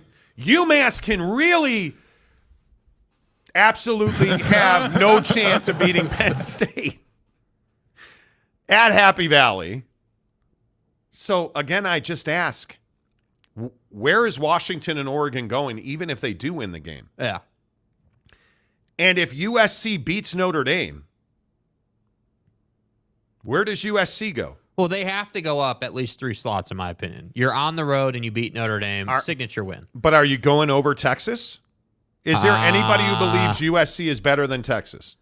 No, but I don't believe that Washington's better than Texas. I don't believe that several teams ahead of Texas are better than Texas. But are AP voters going to jump USC over an idle Texas team? I have a hard time believing that. Well, I think if you're in the top 10 and you win this week, your ceiling is 1. Because Oregon or Washington's going to lose. They're going to fall out of the top 10. Right. And everybody's going to move up in the stack. Because the problem is I don't see 1 through 6 even being tested this week. Mm-hmm. I think Oregon wins, and I think Oregon goes to 7, Texas to 8, USC to 9, and Bama to 10. Yeah. I think that's as simple as it is. I think we don't know. And I agree with you, just to be clear. I completely agree. That's what should happen with the AP. But as we've discussed for weeks, we never know what's going to happen with the AP years outside of Georgia, right? So if I come in Monday, USC's won, Washington's lost, just like we all probably assume. Yeah. And USC were to leapfrog Texas, I'd be shocked. I wouldn't be. You would not be. I wouldn't be shocked because on one hand, we're saying USC's got this great brand. Wow. Right? They're incredible. But on the other hand, we're really going to sit here and say that an undefeated USC team should be behind Texas? Texas is lost. Texas is a better football team. I agree. But we're not talking about better football teams here. We're talking about the AP room. Yeah. We're talking about how people vote. That's very true. And I wish it was as simple as, hey, Texas, by any measure, is a better football team. I can make a case that head-to-head Texas would outscore USC. I can make a case that Texas is it's not even a question Texas has a better defense. Like, Texas is a better team, but their record doesn't say that right now. So if USC handles business, I wouldn't be surprised. But look at Brandon Butler's comment, because I think this is a very smart comment. USC versus Notre Dame. If SC loses to a 2-loss Notre Dame team, it'll affect their resume a lot more than if Oregon or Washington lost to another top 10 team. But isn't that the Texas story? Yeah. You lost to Oklahoma, who is, in my opinion, one of the 5 best teams in the country, but you're not going to get voted there. And I don't remember. I'd have to go back and look. Let me go back and look. Where was Oklahoma when Texas lost to them? Oklahoma was 12th in the country when Texas lost that game. I have a hard time believing SC jumps Texas. Well, something stupid would have to happen. I believe that USC is going to beat Notre Dame. And maybe I am just a bitter, broken former Catholic that's a Notre Dame fan. That's very possible. Yeah. I think SC is going to win. I think Oregon's going to win, and I don't think SC jumps Texas. I think it's just everybody bumps up. Well, a they spot. shouldn't jump Texas on premise alone, but that's why I keep saying, like, I kind of think they will jump Texas because, again, it's record-based, not caliber of football team based. Like, AP voters are going to say, okay, USC's undefeated. We damn well know they don't have a great defense, and obviously the way, not just beating Notre Dame, but the way you win the game, right? So if you win the game by 20, you're obviously going to get more credit than if you win it by a field goal. And so if USC comes out and lights up Notre Dame, then I think odds are they will jump Texas. If USC has to pull a Houston to beat Notre Dame, they're not going to jump Texas. And furthermore, I don't know that you move them up in the poll. Yeah, I would agree. AAR says USC, Oregon, Washington toss-up. Yeah, I mean they're very close. I mean those are 3 of the best quarterbacks in the country. USC I Notre Dame should not be a toss-up. Yeah, USC should win that game. Yeah, and I agree with Lone Wolf. If USC loses, they're done. Agreed. That's going to be tough. Now, they've got big games left on their schedule, including Oregon. But, yeah, Mike Smith, Ducks and Dogs. But wouldn't it be very Pac-12 for USC to lose to Notre Dame, then go to Oregon later in the year and beat Oregon? Great. So Oregon beat Washington. Washington's done. USC loses to Notre Dame. They're done. USC goes and beats Oregon. Oregon's done. Pac-12 has no representation. We've seen this story before. We have. But real quick. You're exactly right on West Virginia, Houston. West Virginia tried to catch the football. What are you doing? Yeah. They showed 4 different angles of it. All the West Virginia guys in the beginning, the 2 West Virginia DBs tried to catch the ball. Then 2 of them tried to knock it away. Whereas if you'd knock the ball down. And so West you want to Virginia sit here and tell game. me that Neil Brown should keep his job. Come on. Yeah. Come on. Kay Nurin, BYU should have 4 more wins and finish 8-4. Maybe. And by the way, if they finish 8-4, put a statue up. Yeah, you damn well better have that statue cut up and ready to go. AR, have a great seat. Get your medicine. Get some popcorn. USC, Oregon, and Washington. Nobody knows. Yeah, dude. Yeah. We're going to play 18 on Saturday morning. Then we got a lot of football to watch in the afternoon, man. Yeah. Mike Smith, Pedo State versus Ass at Happy Valley. Wow. Okay. Brandon Butler, the only way USC jumps up is if they dominate Notre Dame by 20. They would need to make a statement to move up because the voters don't trust them. I agree. Yeah. And there's a chance they do that. I could absolutely see this being a 56-10 game. There is no doubt. The next time Notre Dame absolutely loses their bowels and becomes incontinent in a big game at Notre Dame Stadium will not be the first time. 100%. But this team's pretty solid offensively. Right. Notre Dame, our mother. Marcus Freeman is not a major program head coach right now. Right. He has the chance. He is a lovely human being. He is a great people person. He is not ready to be the head coach at Notre Dame. He's not. Yeah. He's not. Yeah, Robert man. Fowler, Texas has a loss regardless of tough game or not. Oh, completely wrong. I totally disagree. With those wins against ranked teams, one or both should be ahead of Texas. I completely disagree. Maybe if you were using computer models, okay. When you have human beings, especially in the AP, who don't watch most of the games, who don't know college football, voting, and then when you get to the college football playoff and knowing people who've been on that committee and knowing how that room works, it quite literally is 10 dudes and occasionally a gal sitting around a table, eating pizza, drinking beer, telling each other how wrong they are. Yeah. It's just a bunch of dudes sitting around arguing over college football. And they're going to remember that Oklahoma and Texas, man, that game was really close. And you know what the truth is? That game, in my opinion, with where USC and Notre Dame are at, Texas, Oklahoma's got way more heat, in my opinion. Way more heat. Well, because yeah, they're of both course. leaving the conference, and they're both, Oklahoma. But does that matter in the grand scheme of things? Oh, to the rankings, it does. Yeah, to the people who are just the AP poll, absolutely. College Football Playoff Committee, absolutely. Because I think you look at it, and it's like, all right, well, hey, Texas lost a heated game where they were ahead late, and then Oklahoma and Dylan Gabriel, it was just greatness. That's a hell of a game. I also have to believe we're going to see that in the championship game. Yeah. So if Texas beats Oklahoma, now we're tied. Now we're squared. What does that mean? Yeah. Like, I'm telling you, Notre Dame brings a national audience and an exclusivity. You are going to be heavily scrutinized. If you're USC, you're going to be heavily scrutinized off this game one way or the other. If you want to go to the national championship or the college football playoff, you'd better win 56-10. But I don't think that's going to happen. And consider this. This is, I always try to think about these situations in the expanded format as well. I mean, how different is this conversation if we're talking about a 12-team playoff? Massively right? different. Like it's a totally different situation. Now we're talking about 2 losses and 3 losses, and SC Notre Dame is a much bigger game a year from now. Yeah. So I think for Lincoln and company, like, you have to figure out if Caleb's back or not with the draft situation and him not wanting to play for a garbage organization. But then B, I think, in my opinion, I don't like this thing where Lincoln's trying to say that, the media's coming down hard, and if we make a field goal, we never give up all those points. And my point with that is that's fine if it's 1 week, but this is turning into a thing where you're giving up 40 every single week, and that's an issue. Look, here's the deal. We kicked that field goal and went in regulation. We're all talking about how the defense gave up only 11 points the rest of the day, and they started the entire run that got us back on the same page. But it's one field goal that we don't make that the defense has no control over, and then all everybody wants to do is just look at the final score and say, oh, well, this and that. And it just doesn't tell the entire story. There's a lot of good things happening on this defense, man. Like, you don't sit there and do what we're doing in TFLs, do what we're doing in sacks. Like, there's so many great things. But here's the deal. everybody in the media had their mind made up, all right? Now, I won't generalize. A lot of people in the media had their mind made up that the first second there was any adversity this year, saying, oh my God, should have done this, and they should have made this change, and blah, blah, blah. And it's not true. Like, you're going to go through the whole year.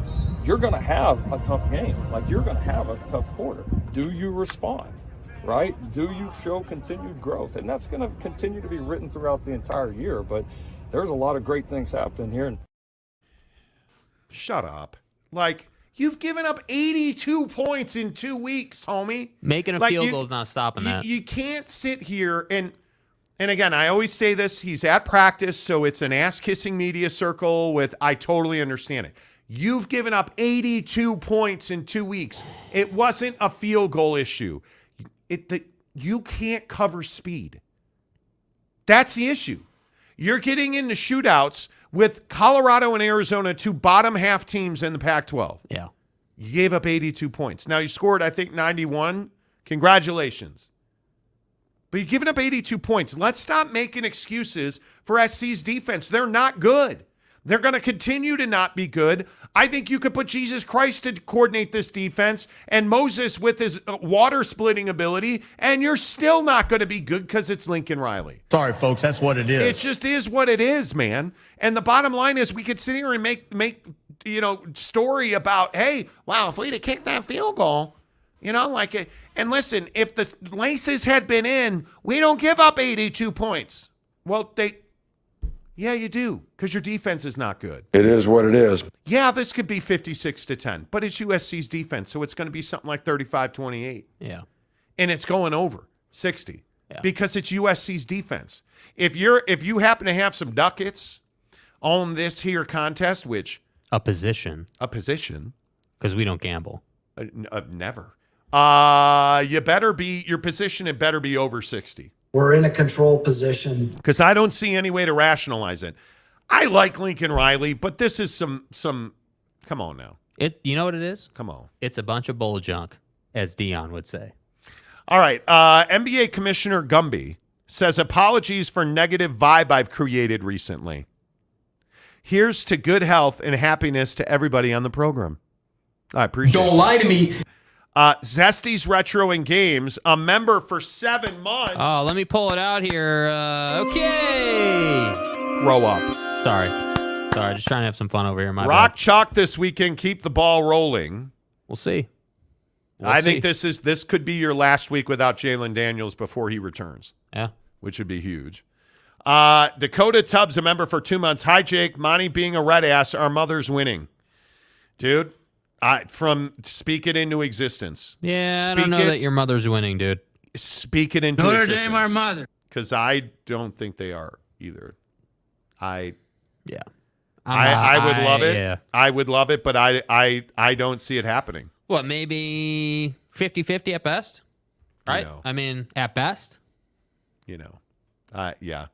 AAR, college football, BCS ratings come out October 31st. Well, the BCS isn't real anymore. We start getting our first college football playoff rankings is what you mean.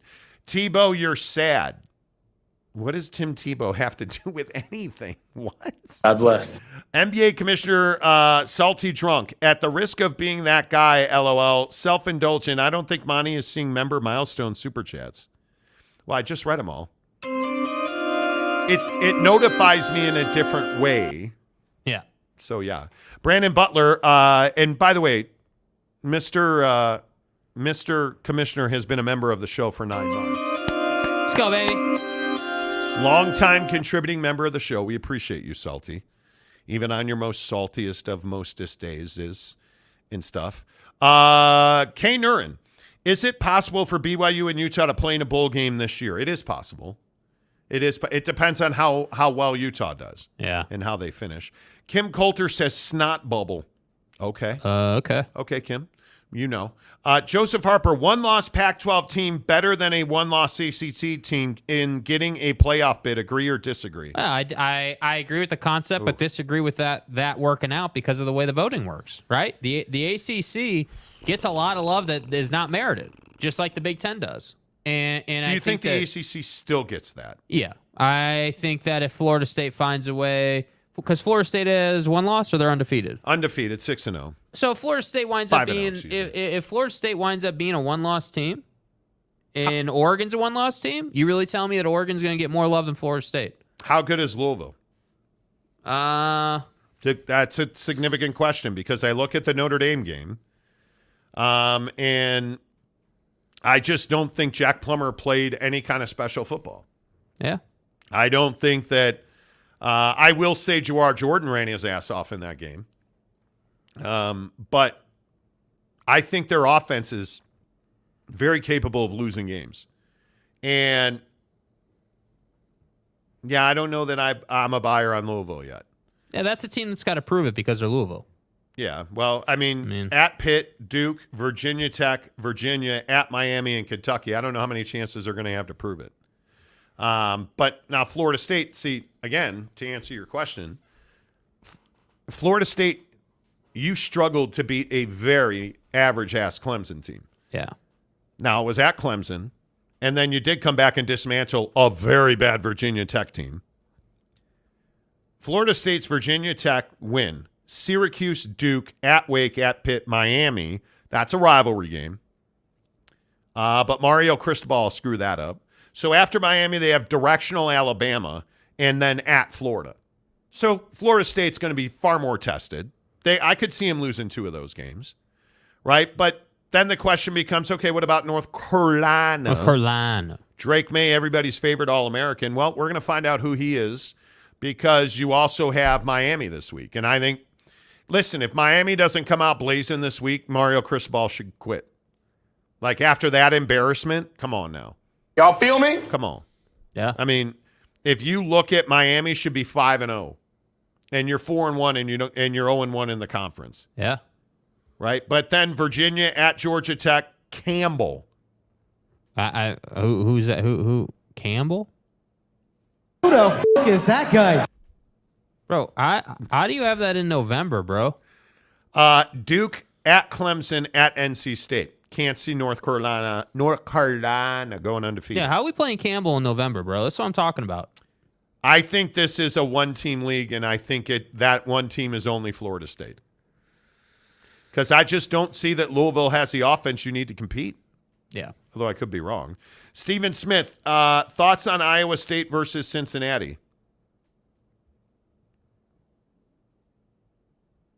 Because it's garbage. Okay, let's move on. My bad, the comment was behind, LOL. No, you're okay. Listen, I think My bad. Iowa State, Cincinnati. Iowa State's better than we gave them credit for, but so is Cincinnati. I want to. I don't want to be excited for this game. I was about to lie to you, and so I stopped a little. With all due respect, and I mean every ounce of respect that is due. Right. It's a rather significant game for Iowa State. I mean, if we're truth-telling, but you're a 3-loss team that's lost to Iowa, Ohio, and Oklahoma. What do you mean, bro? You're a 3-loss team. There are no more significant games. It's over, bro. Well, but here's the thing: you're going to lose at Cincinnati. You're going to beat Baylor. No, you're going to lose at Baylor. So you're going to be 3-5. Kansas is probably. Is Jalen Daniels playing? You're going to lose at Kansas. Oh, he's not? With all due respect. That game's. I think you have every chance to win any game you play in Ames, unless it's Iowa, and they were better than you. You have every chance to win home games. I don't see this team traveling very well at all. I mean, obviously, you lost at Ohio and you scored 7 points, knowing the entire game. I want to see you travel and win. I think this is a significant game for Iowa State. Yeah. Because if you beat Cincinnati in the Natty, you have every reason to believe you can go to Waco and beat the Wacos. Or the Wacos and beat the, Kansas at BYU is going to be a very difficult place to go and play for you. Yeah. I mean, it's altitude. It's going to be cold in November. BYU's offense is good. And Lavelle's going to be rocking because people in Provo and Salt Lake don't care about the cold. By the way, how about that November 18th game against Texas? Ain't no reset. And then you got to finish against Will Howard. Oh, I mean K-State. So You're so fucked. These next two games are you're probably gonna write your ticket these next 2 weeks. Yeah, man. So I don't see you winning 3 more games, but I could be wrong. Good luck. Show me you can win on the road. Because Kansas, Texas, your remaining 2 home games, those are very difficult. And this was always going to be the story, your road games to end the season. Mm-hmm. Right? So, yeah, there are my thoughts. Okay. You're welcome. Let's see. Lone Wolf, Brandon Butler, we can say that about every conference but the SEC and the ACC. Lone Wolf, the Big hasn't won a natty since the playoffs started and have been in the playoff almost every year. The conference is all sizzle and no steak. There isn't any fire to that smoke. Yeah, well, okay, so then the guy who responded to Brandon Butler, Lone Wolf, what the hell do you mean we can say that about the SEC? The SEC's damn near won the thing every year. What do you mean? You might have noticed Georgia's won a couple. Yeah, first team all SRT is just driving through the finish line every year. First team. I think the Big Ten is a massive disappointment year in and year out. Yeah. Michigan last year. Ohio State's not been the same team. Penn State never seems to find themselves in the playoff. They did quite well, obviously, in the Rose Bowl. I don't know. I think, again, everybody says I hate the Big Ten. I don't hate the Big Ten. I just know the Big Ten. I grew up in the Big Ten. It's always a disappointment. Let's go back to Jeff George at Illinois if you like. It's always a disappointment. And when I look at Michigan, you cannot tell me that there is no risk in playing this kind of schedule. Yeah. I mean, their schedule, it's embarrassing, dudes. You cannot play the type of schedule. Like, they're 6-0, and they don't have a quality win on the schedule. And they won't play a game of consequence until they go to Happy Valley and I think lose on November 11th. You don't play a game of consequence until November and you think that's good for your program? They've played East Carolina, UNLV, Bowling Green, Rutgers, Nebraska, and Minnesota. They have Indiana, Michigan State, and Purdue before at Penn State, at Maryland, and finishing up at the Big House with Ohio State. Program. And I'm supposed to believe that somehow they're this juggernaut that's being disrespected. That Ohio State, who at least had the balls to schedule Notre Dame in week 4 and boat raced Maryland. Anybody remember the Maryland fans last week who were like, yeah, we're Maryland. We're showing out this week. We're going, well, this is where you believe? We announce our presence with authority. Yeah. On the way out of getting our ass kicked. Like, where's My the authority? fucking ass. I'm sorry, where's your presidents? Come on. Enjoy those crab cakes. And now you've got Ohio State's got Purdue this weekend. And then they host Penn State next weekend. At Wisco, at Rutgers, Michigan State, at Minnesota, at the Big House. Come on. At least Ohio State's got a couple of games, and they play somebody before November. Yeah. Right? And then Penn State, it's all in front of Penn State. Right? And I guess that was a good win over a ranked Iowa team. I guess it's a good win over West Virginia. But you're playing UMass this week?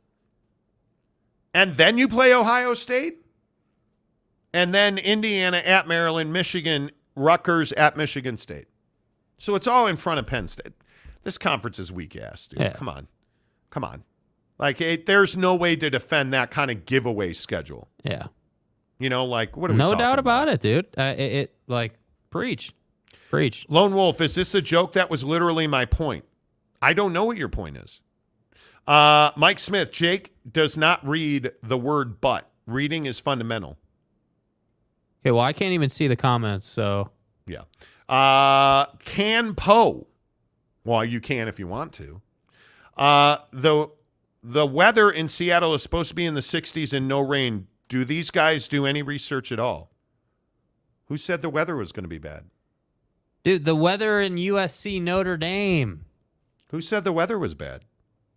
The weather's not bad. What do you? Oh, the weather's going to be fine. Tanner Plummer, don't get it twisted, Monty. You hate the Big Ten because you don't like the quality of football they play. What quality is that? I don't know if they have quality. What? Like, okay, wait. Did I misread Lone Wolf? You guys are saying Lone Wolves, and I think this. Brandon Butler, we can say that about every conference but the SEC. Oh, but the SEC and ACC.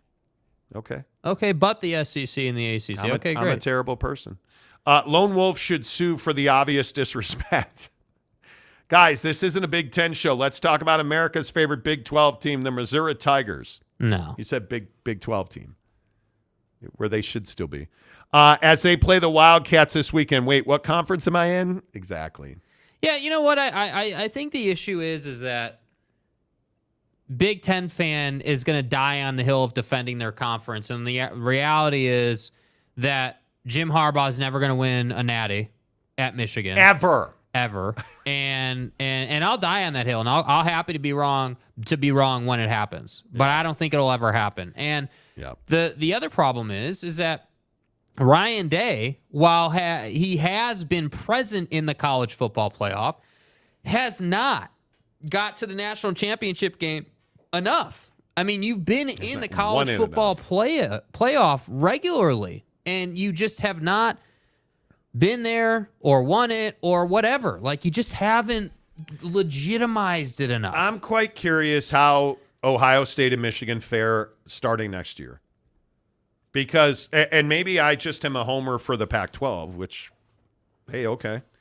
Oregon and Washington with SC and UCLA kind of changes the landscape of that conference. I mean, what happens when in the first 4 weeks of conference play in the Big Ten, Ohio State loses to Oregon at their play at Autzen? Then what will people say? I mean, that's like that could legitimately happen. Like, you're talking about absolutely. And so my question is, okay, we're getting two things. The college football playoff is going to expand, but also these conferences and the dynamics within the conference are going to change. So it's going to go one of two ways. We're going to continue to stay in this archaic thought process of, one-loss team or no-loss team is all that matters. Or we're going to change and we're going to say, all right, we've expanded the playoff. Now we have to take a serious look at resume, and we got to really look at these losses. Is it a quality loss? Yes, Texas, it is. Is it a low-quality win? Yes, Michigan and Ohio State, it is. And that's what I think is interesting moving forward, which is why I've been saying all week, Oregon State, Washington State, get your ass into the Mountain West merger, win that conference, and go out and win one big bowl game, and you're in this thing. Like, that's why we've been saying you've got a path here because things are changing. Yeah, I totally agree. The Monty Show, as always, presented by The Advocates. TheAdvocates.com, the best injury attorneys in the business. Guys, things are going to happen in your life. You have to be prepared for those things. When you get in a car accident, did you fall off a scooter? Did you get in a motorcycle accident? Did you get hurt at work? The Advocates are your workman's comp injury experts. And the best part about The Advocates is they don't ever ask you to reach in your pocket and pay them. You don't pay The Advocates unless and until they win your case. You can chat with an attorney for free. It doesn't cost you a penny to chat with an attorney live online right now. TheAdvocates.com. Just click the chat with a lawyer box. And there's no cost, no consultation fees or retainers, and there's no obligation. Chat with an attorney today. TheAdvocates.com. Make sure you tell them you heard about it on the Monty Show. You guys like when I sing, don't you? I think you do. Hit the high note. Lee Jensen, not to interrupt, but what time is NBA talk? Did anybody see my guy? Stay hard. Devin Booker last night. Dude, how the Suns look? How the Phoenix Suns look, boy? Short, dude. He was in full headband book mode last night, dude. Like, he was balling, man. Any questions? No. Oh. Devin Booker last night. Man, I had to turn it off. It was getting too hot. Okay, that's enough. Stop, please. I had to turn it off. I'm telling you, the Suns are going to be good. Yeah. Oh, the Warriors and the Nuggies and the Phoenix Nuggies. Suns. AR-15 and the Lakers. Josh Giddey in OKC. Nobody says that. Reset. My bad. My bad. The Suns are going to be very good. Yeah. I think it is going to be an all-out brawl to get into the top 5. And I think teams like Josh Giddey and the OKC. Dude, you're going to piss off Salty, bro. So what I have meant to say. Dude, what are you doing? Are you trying to stir up my guy here, man? And, pardon me, see what happened. The Suns are going to be very good. Are the Clippers a top 5 team in the West? Are the Lakers they have Austin Reeves, so of course they are. But are the Lakers a top 5 team in the West? Are the Warriors with broken-ass Chris Paul a top 5 team in the West? First team all injury report is not top 5 in the West, dude. Come on. My bad. Come on, dude. Salty says, don't go there, Jake. We're playing nice. Yeah, dude, I'm not trying to go like, hey, I didn't say Josh Giddey today, okay? Even though that's a goated name. I didn't say Josh Giddey today. I took a low-key shot. Absolutely. Who came up with Josh Giddey? Somebody. It might have been. I don't know, but that's incredible. Somebody. Ali says, go Bucks. Jake is lowering his eyebrows. Okay. Derek Roche says, good morning, Cax. What's up, dude? Bro, come on now. Macaque. AAR, the LA Lakers are loaded. Yeah. They are. It was Giddey the jerk. Giggity the jerk. That's right. Oh. Giggity. Josh Giddey. Right. You do. I mean, does he have a restraining order against you? Or does he know that he needs to get one? Like, maybe. It is what it is. All right, let's get to picking some games, you guys. There's several on the docket that I think are huge. Why don't we start with the biggest 2 of the week? Oregon at Washington, where it is going to be beautiful weather and allegedly it's going to be perfect football conditions because we look at the weather and do research. We've never said the weather was going to be bad. Oregon at Washington. Huskies are -3. The number is 67. And I think this is, for my money anyway, the game of the year in the Pac-12. I think it is going to be very interesting to see the way these two come together. It is the first time both Oregon and Washington are in the top 10 in the AP poll. I think it's the keys to the college football playoff kingdom. I think Oregon is legitimately a college football playoff contender.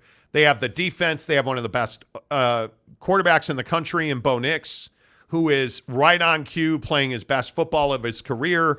I think Dan Lanning has his team absolutely balling out. I don't know how you take Washington to win this game. Yeah, for me, I would agree. You have to take Oregon here. Now, am I going to be shocked if Washington finds a way? No, but my pick is going to be Oregon, and I think it's a close game. I'm going to say 38-35 Oregon. Oregon gets a stop late. That defense finishes it off for them. 4 point. They're holding opponents to 4 yards a snap at Oregon. Yeah, well, that's not going to happen against Washington. In college football, yeah, they're holding teams to 4 yards a snap. You look at Washington. Washington is giving up 5 yards per play. Yeah. That's not good. Yeah, I think this is one of those classic matchups where, much like Texas and Oklahoma, it comes down to execution. And you can't waste possessions anymore in college football. And so to me, that's why I say, like, everyone wants to talk about Michael Penix's cannon for an arm.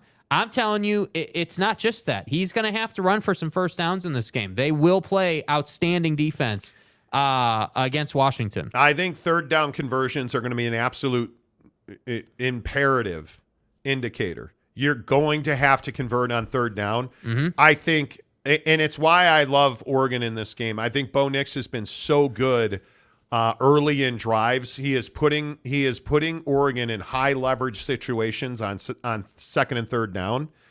He has been so productive. He has been so difficult to deal with. His run options have been very good. His disguise has been very good. But the one thing that really stands out to you is that Washington's defense is not nearly as good as Oregon's defense. And Bo Nix has done a very good job pre-snap identifying sets and identifying what defenses are trying to do to him. And I think that's what the difference in this game is going to be. Michael Penix Jr. is a wonderfully talented quarterback, but he's not seen a defense like this maybe in his entire career that he's going to see tomorrow against Oregon. I don't know two answers in this game. How does Michael Penix react to Oregon's defense? And what on earth is Washington's defense going to do to limit or stop Oregon offensively? And I think both those answers are in the negative for Washington. I could very easily see 31 points coming from Oregon in this game. And honestly, if we're really going on gut and instinct, I could see 38-42 points from Oregon in this game, because I just don't think Washington has a defense to stay with Oregon. And when I look at Oregon's defense, my question is, how many points can we expect from Washington? Man, I would be surprised if they gave up 24 points. And I really fear that Washington gets exposed in this game. And now I'm probably going to be wrong. This year I have been just about 60% clip picking games, so I could very easily be wrong. I just feel like Oregon is not on. I don't think Oregon is on Washington's level. I just think Oregon is so much better. And maybe I should say Washington's not on Oregon's level. Yeah. I think Oregon is much better. Yeah, I would agree with that. I think the thing that's going to help Washington here is that obviously you're playing a home game, and I would expect Washington to play one of their best games of the year. But to your point, I don't think that's good enough to get you a win here, and that's why I think it's a close game. I would be surprised if Oregon blew out Washington here and won this thing by like 3 possessions. I don't think that's happening. I much more see, 38 points for Oregon. I think that's very on brand, and it's going to come down to Michael Penix and that offense keeping up. And I do think they can keep up. But I think their offense is explosive. You're exactly right about that. Yeah, and so it's like it's this dynamic in conversation where it's like, okay, Oregon has a great defense, but best offense beats best defense every time. So as an example, Penix has like 2 interceptions on the year, I think. Yeah, 2 interceptions, 16 touchdowns. This is not somebody who turns it over a whole hell of a lot, but you haven't seen Oregon's defense. The physicality of that defensive line is clear. And so is Michael Penix rolling a lot? Are they going to force him? Like, as an example, Dan Lanning is notorious for making you roll against the grain. So, like, as a left-handed quarterback, you going to push him? You going to push him out to the right every time? Are you going to be committed to that? Like, that's what I think we need to figure out in this game. So, to me, my prediction is 38-35. Oregon wins this 38-35. I think it's one of the best games of the year. I think Michael Penix and that offense has the ball late, and Oregon stops them. 2 things I would point to.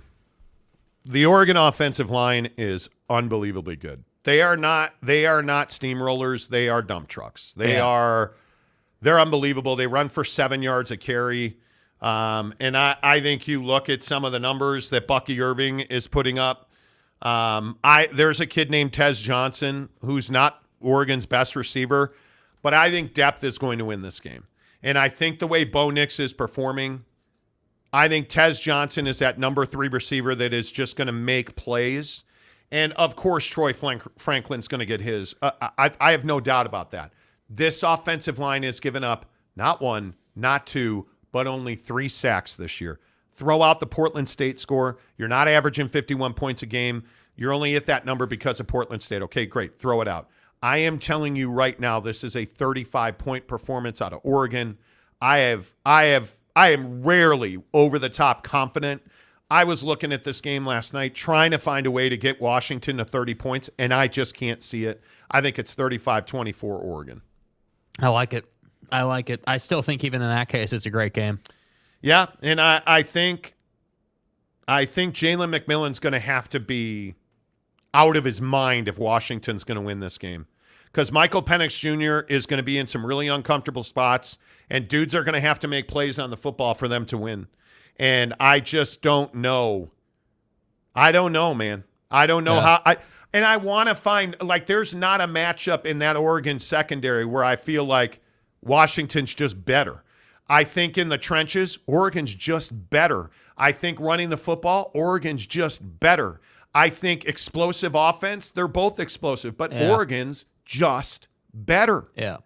I cannot find a way to pick Washington. 35-24 is where I'm sticking and staying. And I think Dan Lanning's temperament, as much as I'm not a Dan Lanning guy in terms of how much of a red ass he is and how the whole Colorado thing went or whatever, like you have to respect what Dan Lanning's doing. And I think a lot of their success is because Dan Lanning has this edge and his players embody that. It's what you said earlier in the week. Dude, that defense is not interested in just beating you. That defense wants to punish you. They want to play a physical, hurt you kind of game of football. And that's what I think that's what I think ultimately wears Washington out. Whether it is 24 points for Washington or in my case 35, that's what's going to wear on this Washington offensive line. The physicality of that defense.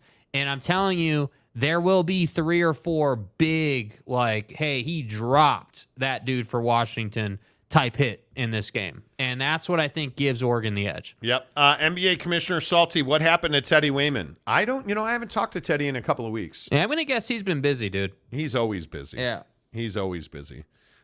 He's the tile king of Utah, man. Let's see. Let's get some of your score predictions. Drop them. Oregon and Washington in the comment section below.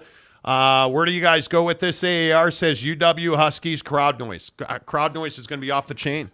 But I think when you have a senior quarterback and experienced offensive line, like this is not an inexperienced Oregon team that will struggle to deal with crowd noise. I love Oregon in this game. Yeah, and 7 yards of carry says the crowd noise doesn't matter.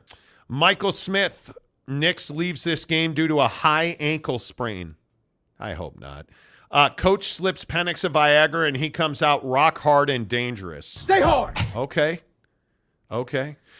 Joseph Harper, last year's game was 37-34 Huskies at Oregon. Wouldn't be surprised to see the same result this year. Man, I just think Oregon's gotten better. Yeah. I think Oregon's gotten better. Bo Nix has undoubtedly gotten better. Yeah. Real question, what quarterback throws more picks, Old Nix or Old Penix? I don't think Nix will not be in the position to turn the football over. I think who's ever trailing. Just chase the lead in this game. Yep. Chase the lead in this game. On a serious note, Oregon-Washington game could be like West Virginia-Houston where whoever has the ball last wins. Very much could be. Yeah. Very much could be. AAR says Oregon Ducks will not run effectively versus the Huskies. I totally disagree. The Ducks offensive line, they won't get 7 yards of carry. The Ducks offensive line is unbelievable. Even if they're getting 4 yards of carry, it's over. Because you're staying on schedule with the chains. You in that case, and again, play calling as usual decides a lot of football games.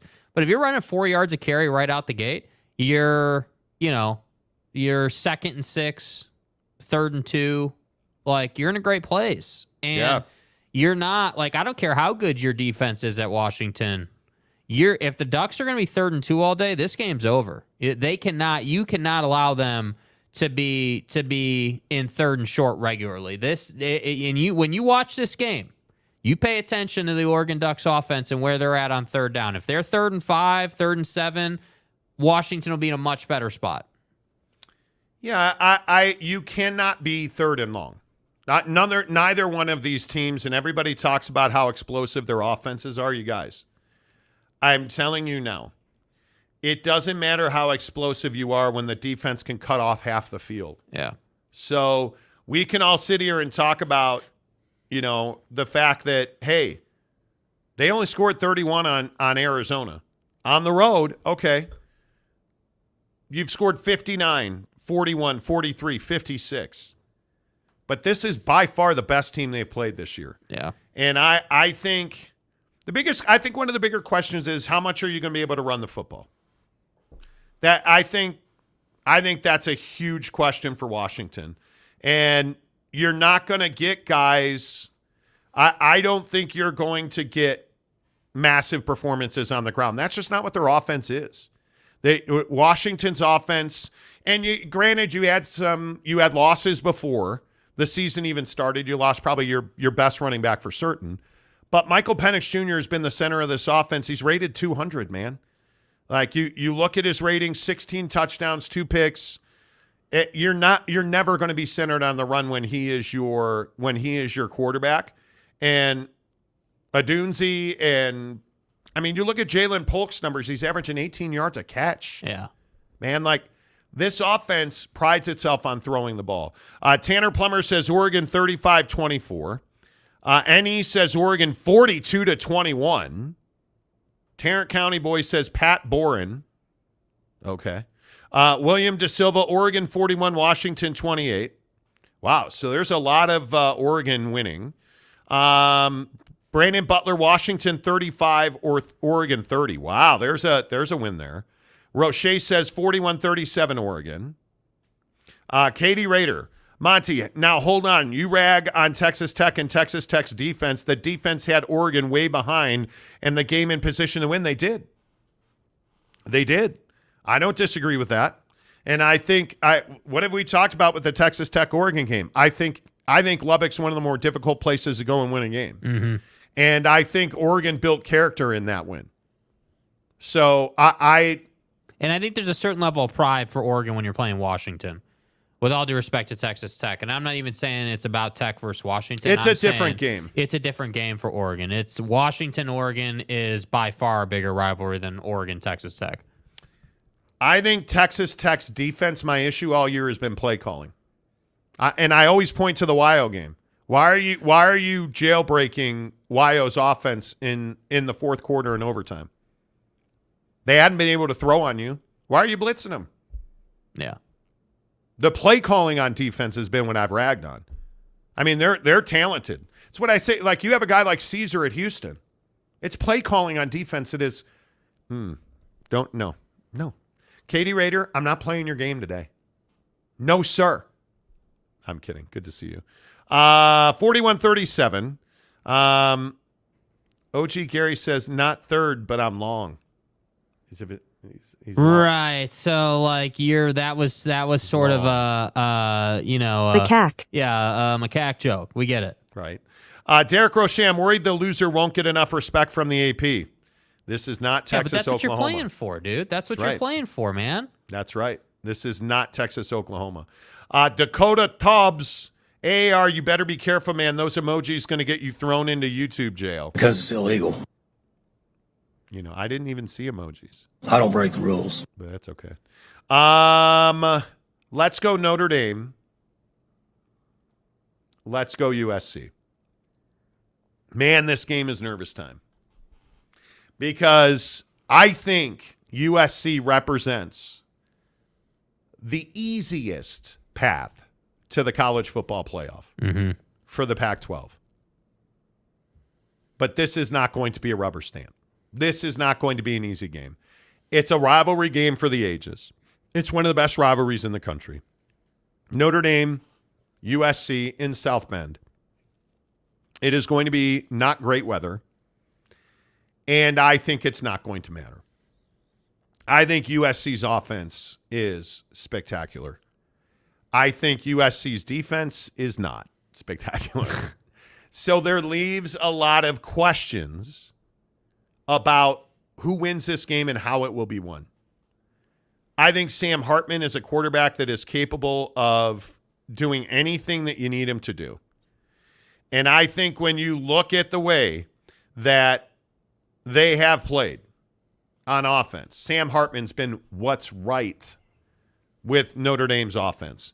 Sam Hartman, in my opinion, is the guy that is the heart and soul of this team. He's a transfer, and he's a captain. And that beard is all you need to know. That's a good-looking beard. I'm for real. And he backs it up. That's the thing I respect about Sam Hartman. But the question is Sam Hartman's heart and soul enough alone to keep Notre Dame in this game? And I just think the answer is no, he's not. Because he's not the explosive quarterback that Shedeur Sanders was. He doesn't have the outside talent that Shedeur Sanders has. Right. But he is going against that USC defense. What do you expect from Sam Hartman tomorrow? Yeah, I mean, I think it's going to take his best to win this game. I think that you can't have any missteps on offense if you're Notre Dame. And I only say that because you're playing a defense that, again, as we've said 100 times, is not good. And you need to take advantage of that. If Notre Dame's going to win this game, they got to score at least 30 here. I'm terrified. I'll be honest. I'm terrified of this roller coaster they're on. First 3 games, you're 40 points plus as an offense. Last 3 games, you're 18. You're struggling. Like, that's not good enough. And against USC, I think you're going to have to score 30 to be in the game. And to me, that's what I'm worried about is how do you go about this? Yes, their offense is capable of putting up 30 points. There's no question about that.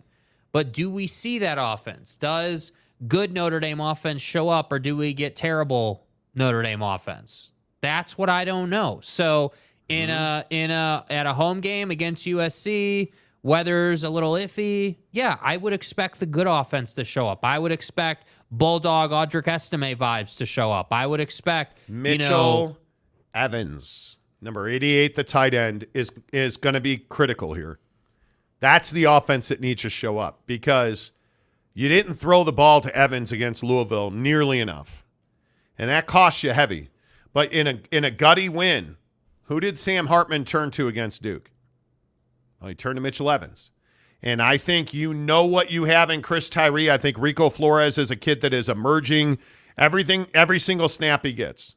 But my 2 questions are you committed to throwing the ball to the tight ends, and are you going to throw the ball to the backs? Because USC is going to blitz. They have the athletes to run with Notre Dame. And I think you are going to have to be patient enough at Notre Dame. And you are going to have to take some quick throws, and that means you're going to have to throw the ball to Evans. And I just don't believe, and again, I'll be the jerk about it, I don't believe that they have patience in play calling at Notre Dame.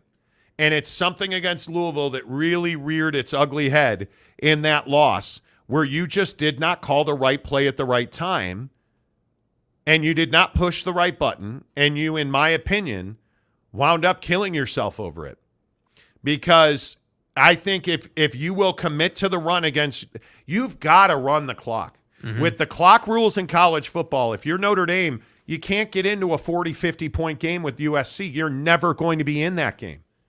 Run the football, throw the ball between the hashes to Evans, and control the clock, and make sure you limit USC to as few. You got to play the way that West Virginia plays, which is we're going to hold the ball, and you're not, and we're going to be in close games where you're going to have to beat us on a Hail Mary.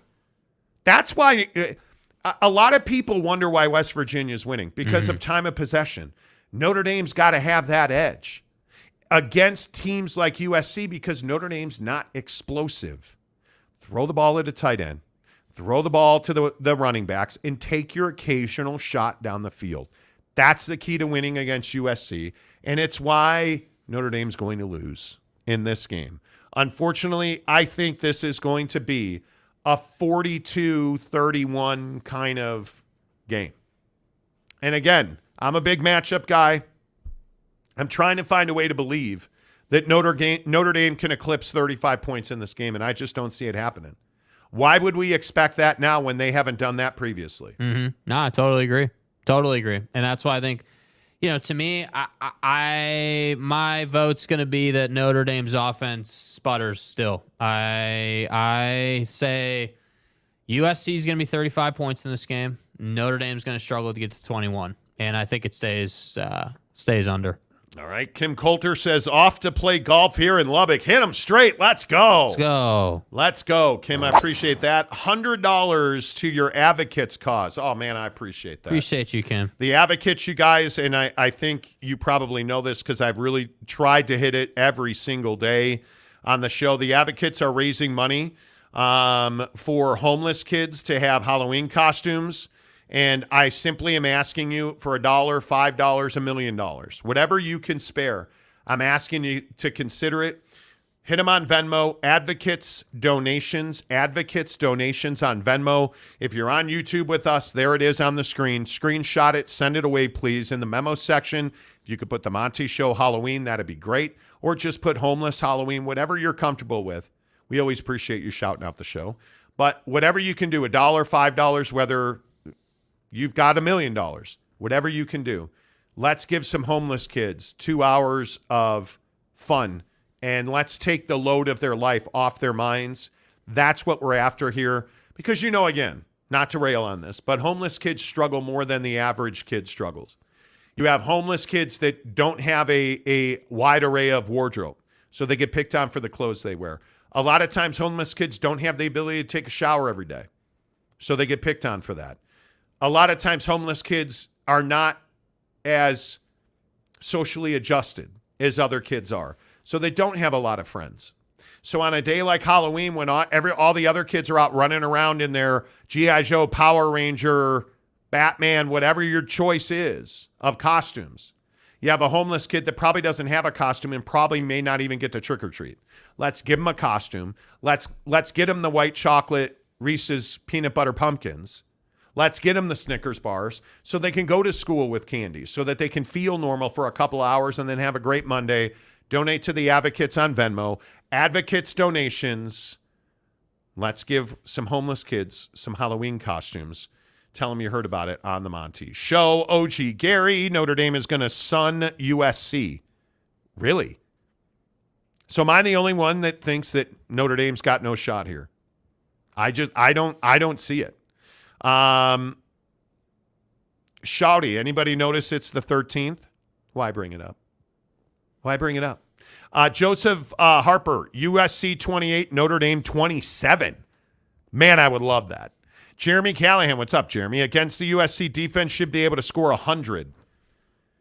Man, N.E., I hope you're right. Notre Dame 31-28. It would be embarrassing for Lincoln Riley to lose this game, in my opinion. Mike Smith, Notre Dame is evil, and evil will not prevail this weekend. Okay. Brandon Butler, I feel like Notre Dame versus USC feels like Utah versus USC's game last year. It very much does. Cisbro, Notre Dame needs to control the clock. Keep Caleb on the sidelines, too. Yeah. Absolutely right. Yep. 100%.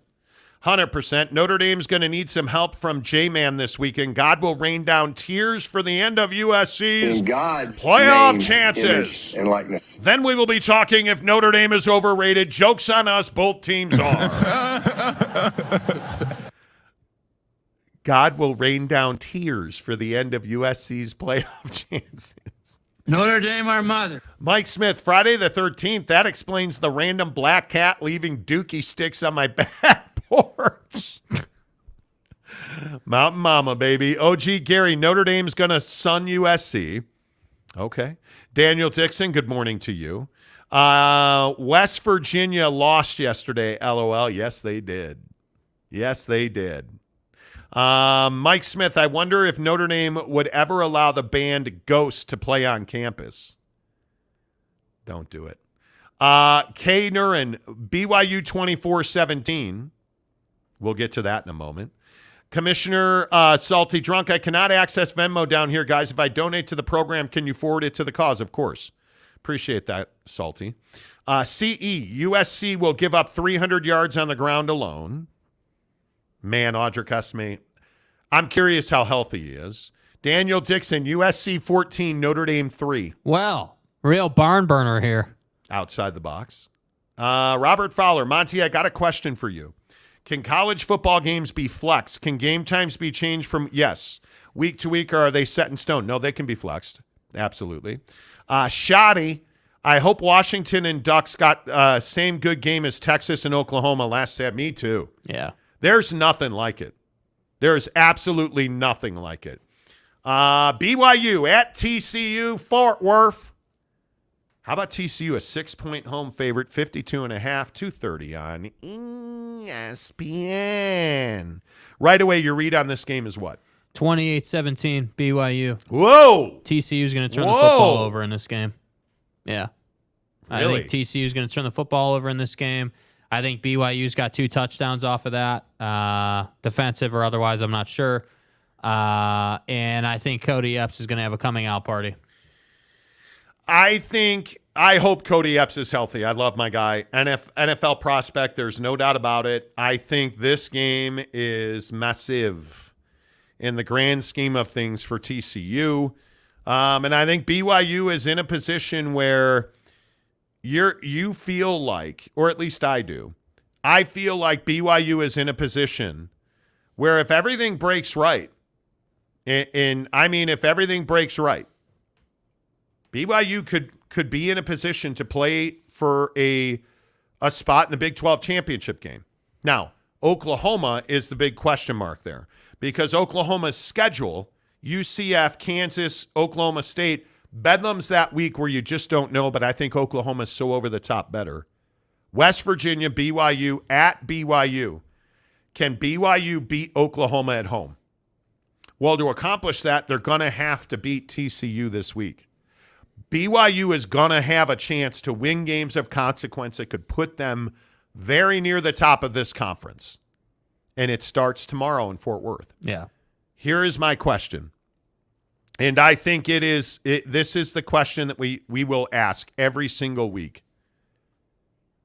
Who's going to be the breakout star for BYU? Because, again, I tell you, I look at the win over Cincinnati, and Cincinnati may not be a world beater, but they're not the easiest team to contend against. LJ Martin has to get 20 carries a game. I'm begging. A-Rod, I'm begging you, the offensive coordinator BYU, I am begging you to give LJ Martin 20 carries a game. You have to. And I'm asking you to throw him the ball 3 to 5 times a game. Excellent strategy, sir. You will win more than you will lose because you have wide receivers. Chase Roberts, Darius Lassiter, Isaac Rex is having an unbelievable season. And I truly believe you add Cody Epps into this mix and Keanu Hill, who's contributing already. You have a dynamic offense with a quarterback capable. Now, I'd love to see him be more efficient and accurate with his passes, but Keaton Slovis is doing the job. If they win in Fort Worth this weekend, you cannot convince me that BYU will not be in every single game they play, and that Oklahoma game in Provo is going to be gigantic. But again, it all starts against TCU. And I am with you. I love this BYU offense. I like what they are doing. I have had all my questions answered by Jay Hill in the BYU defense. I love Max Tooley. I love Ben Bywater. I love Jacob Robinson. I love the back half of this defense. They're playmakers. They're ball hawking. They're physical up front. I have no doubt BYU will get after a freshman quarterback's ass. How many points will BYU score in this game? I think that's a big, big question mark because they have been at times erratic when it comes to the final score offensively. 35 against Cincinnati, just 27 in Lawrence against Kansas. Okay. 38 at Arkansas. 41 against directional Utah. And 14 against Sam Houston. So is this a 20-something or a 30-something offense? Well, it turns out in the bigger game against better opponents, they're a 30-something offense. Mm-hmm. And if BYU scores 30 points, I have a hard time believing TCU with a freshman quarterback can do the same. Yeah, and I just think that TCU's offense reliably has been underwhelming. I mean, there's just no way around that. I mean, you haven't been the same guy in a sense. And so to me, I just think it's asking a lot for a freshman quarterback to come out here against this BYU defense and have a big day. I think when you talk about Jay Hill, his guys are always prepared. They're typically in the right spot, thinking about the right thing and looking to execute their job. And to me, when a defense plays disciplined football, that's what leads to turnovers and being in the right spot just to have the opportunity. It's why Max Tooley has as many interceptions as he does, because he's in the right spot doing his job. So to me, I think the BYU offense is going to have a nice day. But I think the BYU defense is ultimately going to be the undoing of TCU because I just think that you're going to turn the football over. That's going to give it right back to Keaton and the boys, and they're going to take it down the field. And there's nothing you're really going to do to stop them. I would love to see BYU come out in the first quarter and get ahead 14 points. I'd love to see them just take control of the game. But we'll see. But, yeah, I would say 28-17 BYU. I think that's pretty comfortable. 31-21 BYU wins the game. And I feel really strongly about that. I think BYU's got everything in front of them. The Yeah. only game on their schedule that I think is in question is Texas. I can't see them going to DKR and competing. I want to. I just can't see them going down to Austin and winning a football game. Not against this. Not against you don't have a Taysom Hill to jump over DBs. Not against this Texas team. They can beat Oklahoma. I believe that. They can beat Oklahoma. You look at what's in front of them. Their two toughest games are Texas and Oklahoma. They're not going to beat Texas. Can they beat Tech in Provo? Yes. Can they beat West Virginia in Morgantown? It's tight. It's a pivotal game. They can beat Iowa State. They can beat Oklahoma. And then they got to go to Stillwater. BYU is going to have every opportunity to be in the mix for the Big 12 championship game. They just got to win games. Yeah. They got to have a result on the field, period. And I know that sounds crazy, but we'll see. NBA Commissioner Salty Drunk. Have a great weekend, guys. It's 3:15 a.m. here. I'm off. Oh, man. Sleep well, my guy. Appreciate you being here. See you, dude. Kevin the Destroyer, BYU in Texas, October 28th. I want it to be a game, but I can't do it. No. I can't do it. I can't do it. Texas is clearly a better team. Dakota Tubbs, BYU going to hit their over on wins for the season this weekend. Still can't believe Vegas had BYU only winning 4 games this year. Felt like free money when I took the position. And about to be right. I would agree. Matthew, Farmer, Bailey is going to run all over BYU. Let's find out. We'll see. Let's find out. I think TCU, unfortunately, TCU is one of the most disappointing teams in the Big 12. We knew they would backslide a little bit from their run to the national championship game. No doubt about it. But this far, that's surprising. It's a lot. That's surprising. BYU in Texas, yes, October 28th in Austin. Robert Fowler, not going to be much of a game, 35-17 BYU. Wow. Matthew Farmer, Slovis, I think you mean, it's going to fold. He won't. He has had opportunities to do that. There you go. Slovis, I can't type. And he hasn't. He hasn't folded. Daniel Dixon, Iowa State going to surprise more people by winning more games. Yeah, very well could be. Take. And you got to respect what they've done. They need to win on the road now. They need to win on the road. Certainly they need to win on the road. OG Gary, I said before the season started, I expect BYU to win 6 games. Dakota Tubbs, Iowa State plays football? No, they don't. Is that true? We may have to go short in a couple cases. Are you sure? Are you sure? He's the best running back that no one knows. Well, listen, I don't disagree that the issue is you can't run your way to wins, in my opinion. Not this way. And if we learned anything about TCU, Amani Bailey ran the ball 21 times for 152 yards. Average 7.2 yards a carry. And you got blown out. Yeah. You got blown out. You're not, this TCU team is not built to run for wins. Mm-hmm. You have to have quality quarterback play. Your freshman has to be better than he was last week. And a freshman's going to get better every rep, every single rep. Full week of prep, full week of film, full week of preparation that he has never had before. But is Josh Hoover ready for a dynamic disguising defense like BYU? And I don't care if you play this game in the Bermuda Triangle. He's going to see things tomorrow that he's never seen before. Right.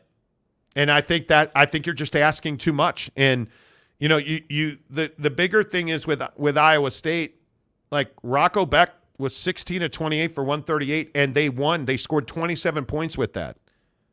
Oh, that's right. Iowa State ran for 215 yards. 5.8 yards a carry. BYU's capable, man. Yeah. I'm telling you. And BYU is not to be trifled. If BYU starts running if LJ Martin's averaging 6.2 yards a carry, good luck, because Keaton Slovis now has real weapons that are established. Yeah. So that's why I say, like, if you're BYU, come out, establish the run some play action, and let's go on about our business, because you know it's going to be there. You know it's going to be there. I mean, hell, losing to Iowa State 27-14 and you're running the ball that way, what does that tell you? Well, that tells me you don't have much of a passing game, and you sure as hell don't have much of a defense. And I just look at the way Iowa State came out in the third quarter and the Abu Sama run that broke TCU's back. TCU never recovered from that. Yeah. And if you're going to give that to BYU and you're going to allow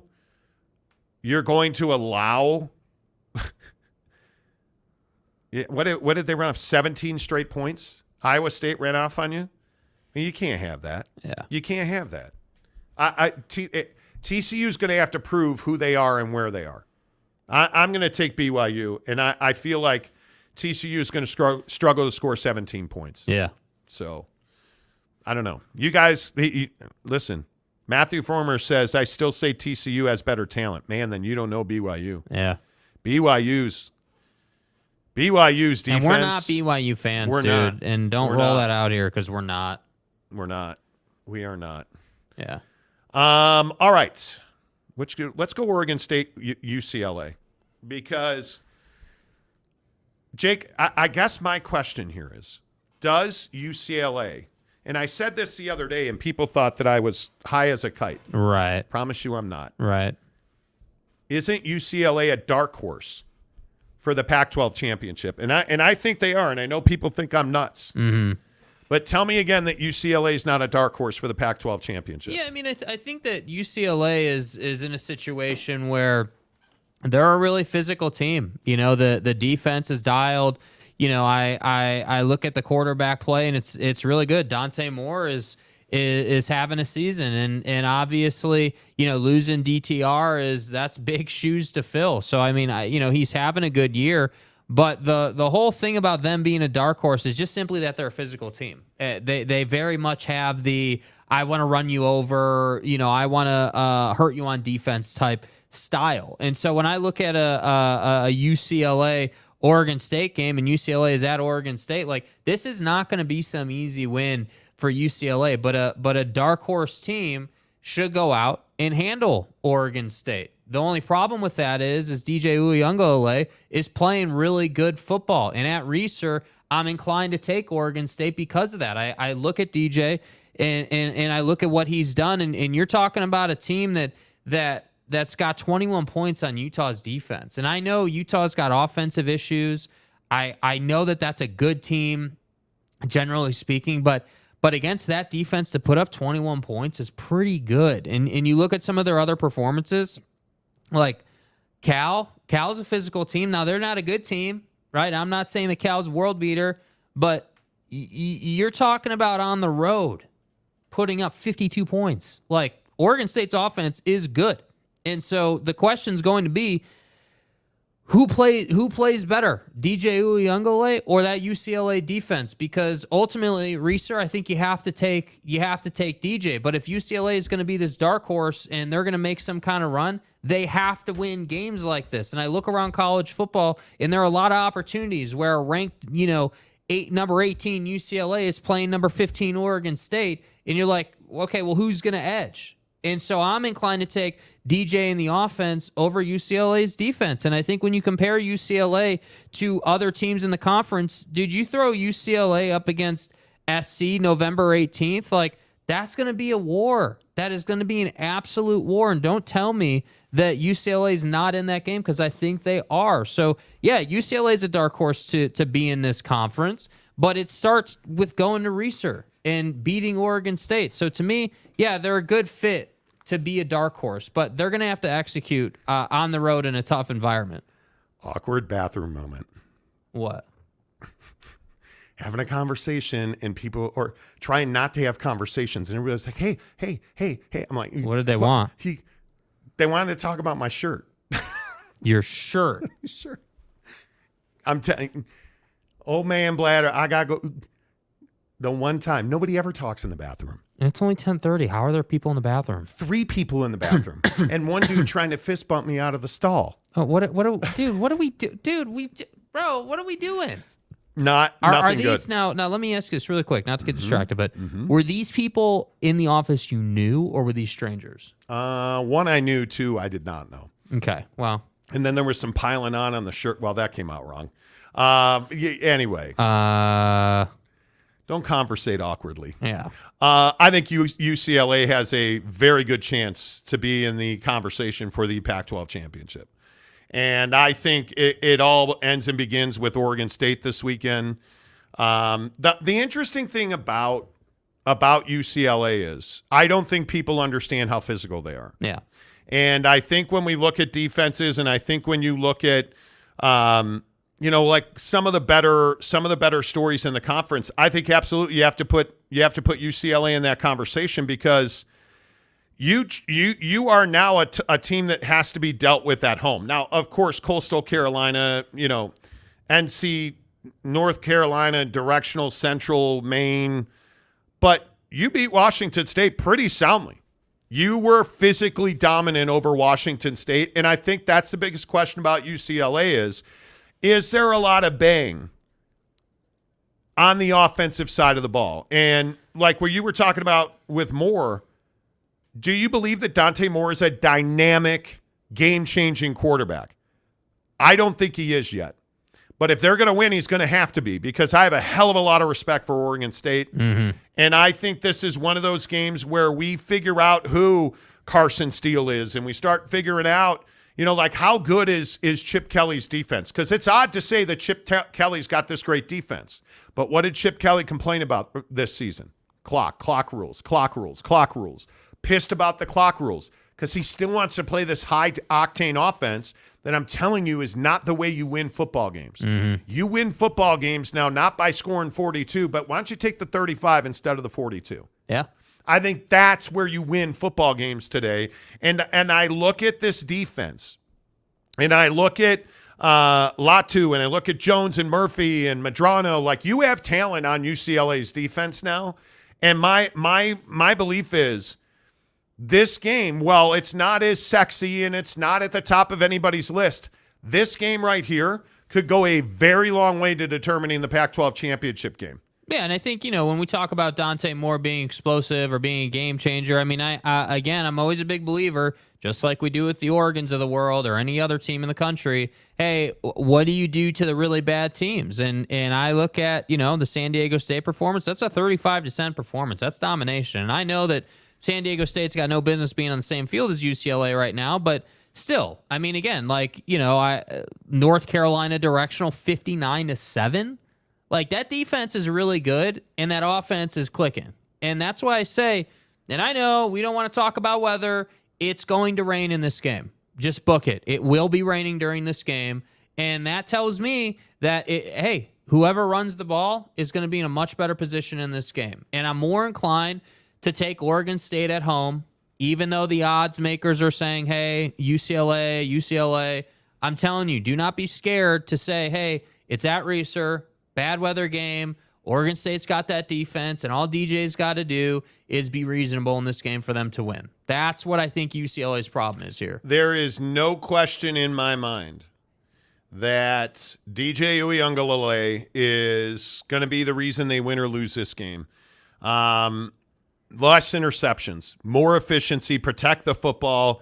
I think Silas Bolden is a guy that nobody wants to talk about because you don't know who he is. And I think he is a remarkably talented wide receiver, but he has multiple wide receivers that are talented. I think this is Oregon State's game to lose. I think Reeser's one of the great atmospheres in college football. And I think this is a very low-scoring game because these are two face mask bending teams. I think this is somewhere 20-17, and I think you have to favor Oregon State in the game. Yeah. I think it's 21-17. I'm going to go with Oregon State. Yeah, I think that, I want to say Oregon State gets to like the mid-20s. Like, I feel like that's going to be tough. I feel like they've been rolling. I feel like we're, like 24 points for Oregon State feels right to me because you're at home. So you figure, okay, you're going to be at least 14 points, no problem, because you're at home. So you figure another 10 if they're playing well. So I like 24-17. Yeah, I think, just kind of like what you said, a few more points for Oregon State. Uncle Filthy. OSU's going to stomp them. Go or brackets beaver emoji. Okay. Derek Roche, are you saying BYU isn't inconsistent anymore? Oh, I think they are. What did I miss up here? Robert Fowler. Totally agree with you, Monty. UCLA is a dark horse. It all depends in how Moore plays. That being said, being in Corvallis and what the Beavs did to Utah can't go against them. 24-17 Beavers. I'm with you. Yeah. Hundo P. Monty, I'm a BYU fan, Katie Rader says. They have ostracized and held back for years. They are the only ones of the first four that I am happy to Big 12 added. I am pulling for OSU and Washington State for the same reason. Okay, I got respect for that. Dakota Tubbs, gotta love random office bathroom banter. 9 times out of 10 you do. Oh, yeah, not water cooler talk, crapper talk. Piling on in the bathroom, okay. Quite literally. Stop. You know.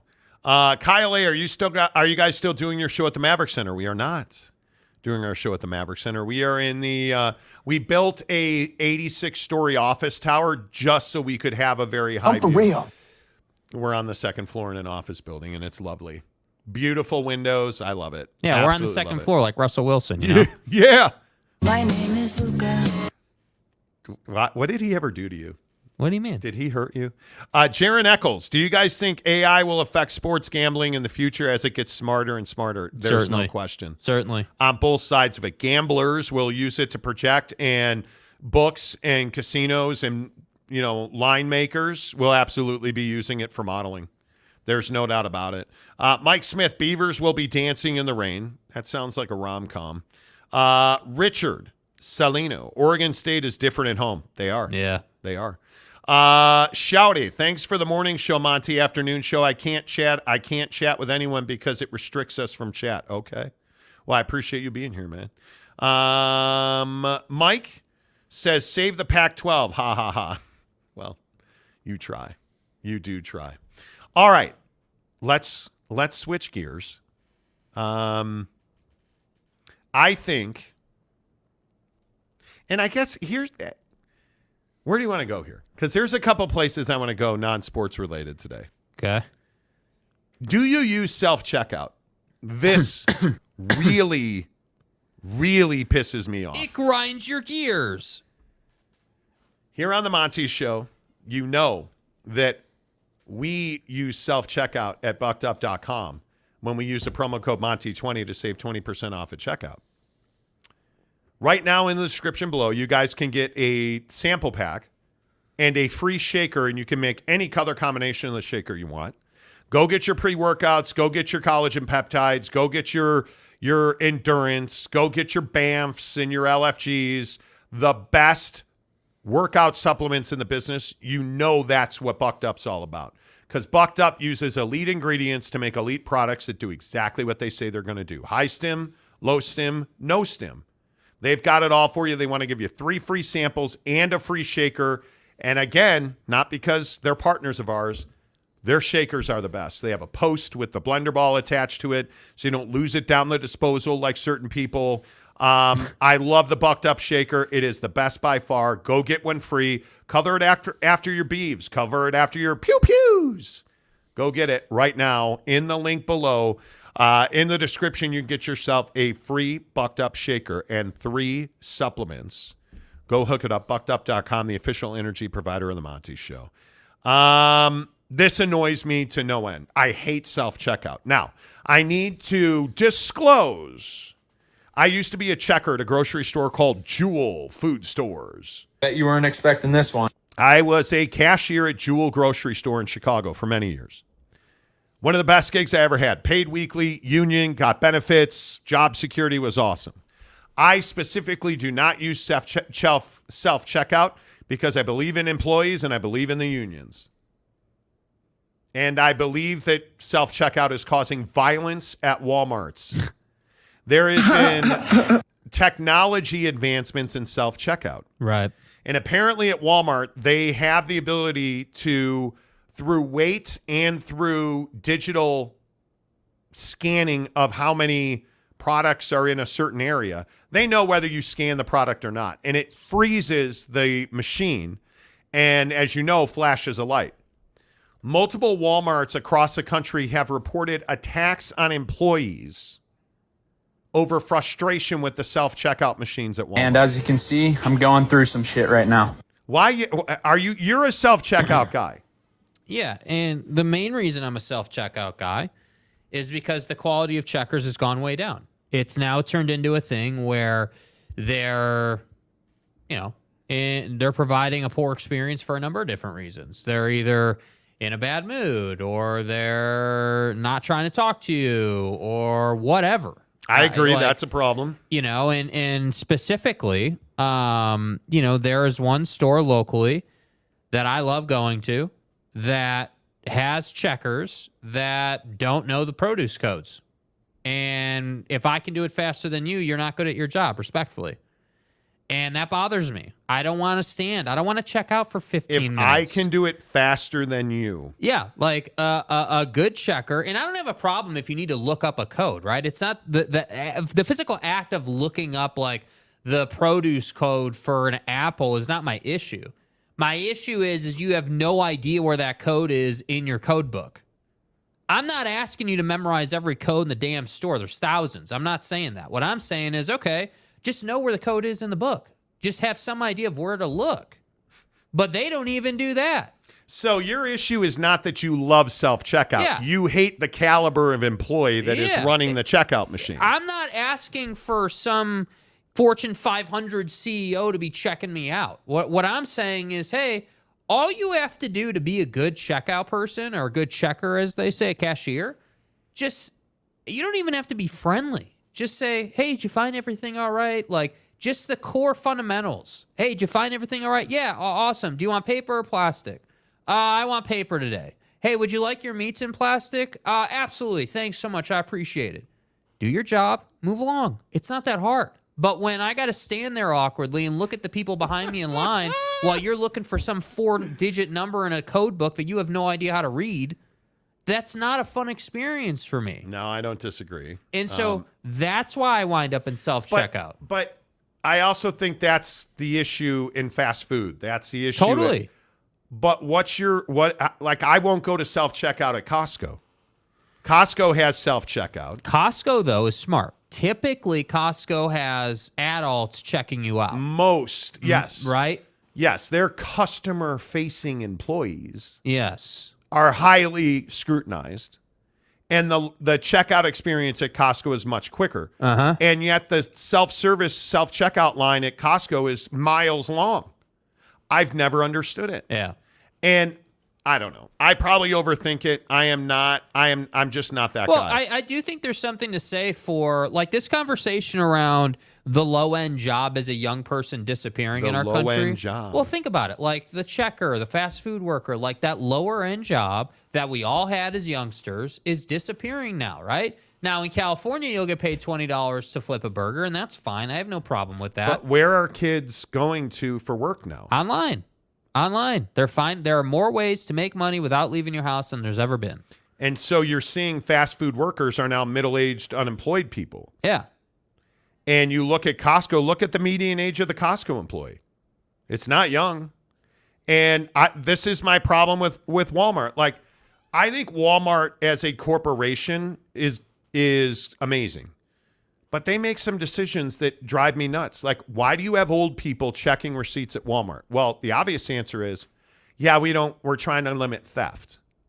Right, but the issue is do you guys understand that at Walmart there's a whole viral craze of refusing to show your receipt at the front door because they cannot hold you there and they cannot make you show them your receipt because it's not a membership or club. At Costco, you have to show your receipt because it's part of your membership terms. Yeah. So there's all these people that get into these physical altercations with Walmart employees. To which I say, well, if you're the one doing that, you're an asshole. Yes. Right?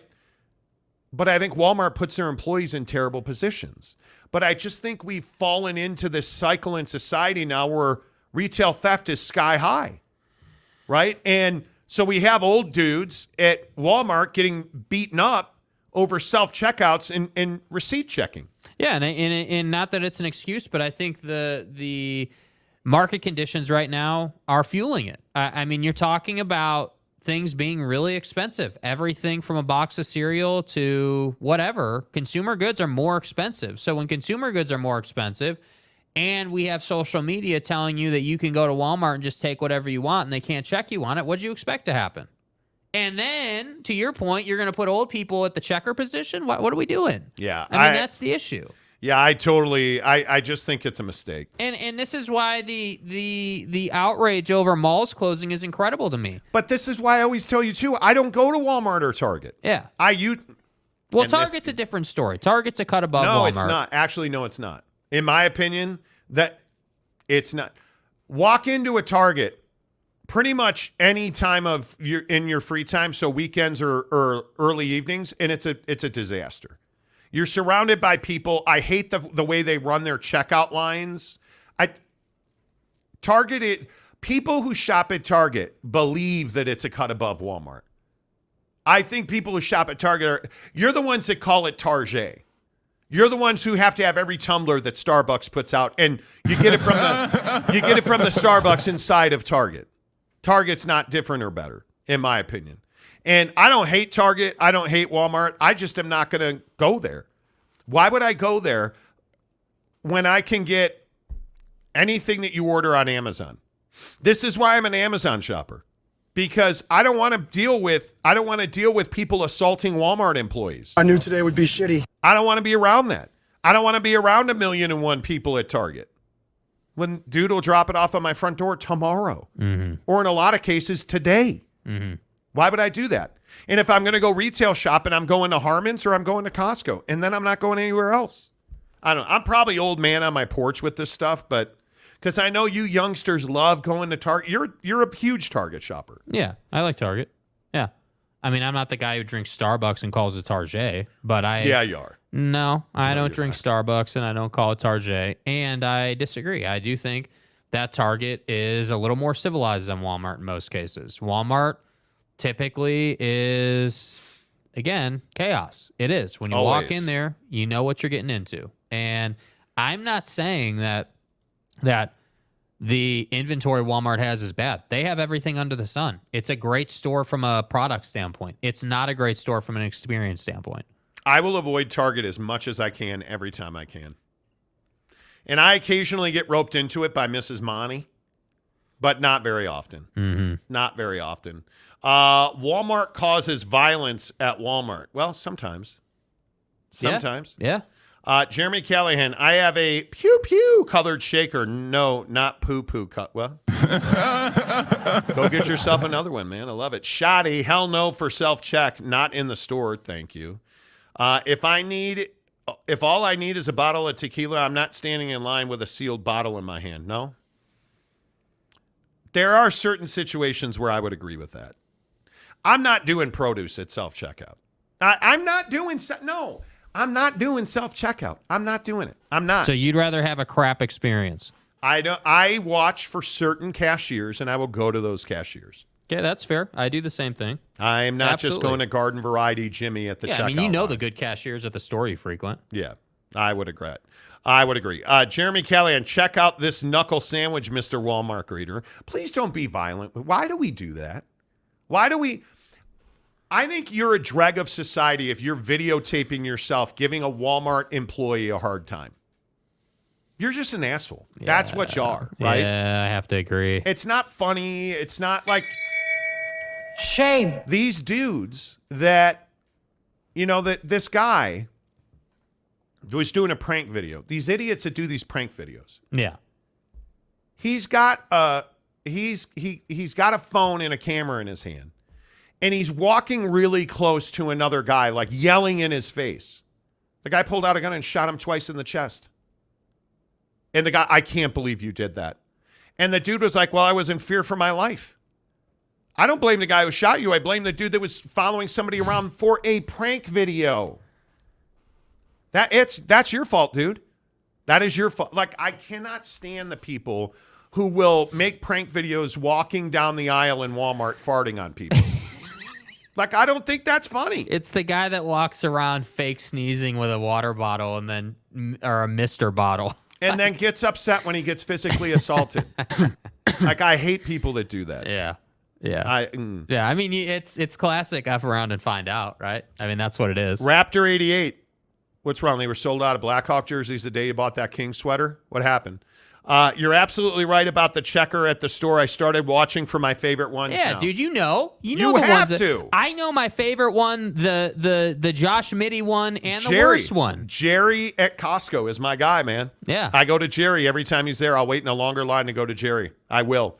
Costco has the best checkers. OG Gary says. And you know what I like about and appreciate about Costco checkout experience? You got someone ringing you up, and you got someone boxing your goods. Move it along. Yep. It's not hard. OG Gary, self-checkout is absolutely the best. Nah, dude. No. Nah. See, that's that LSU education getting you, bro. Oh.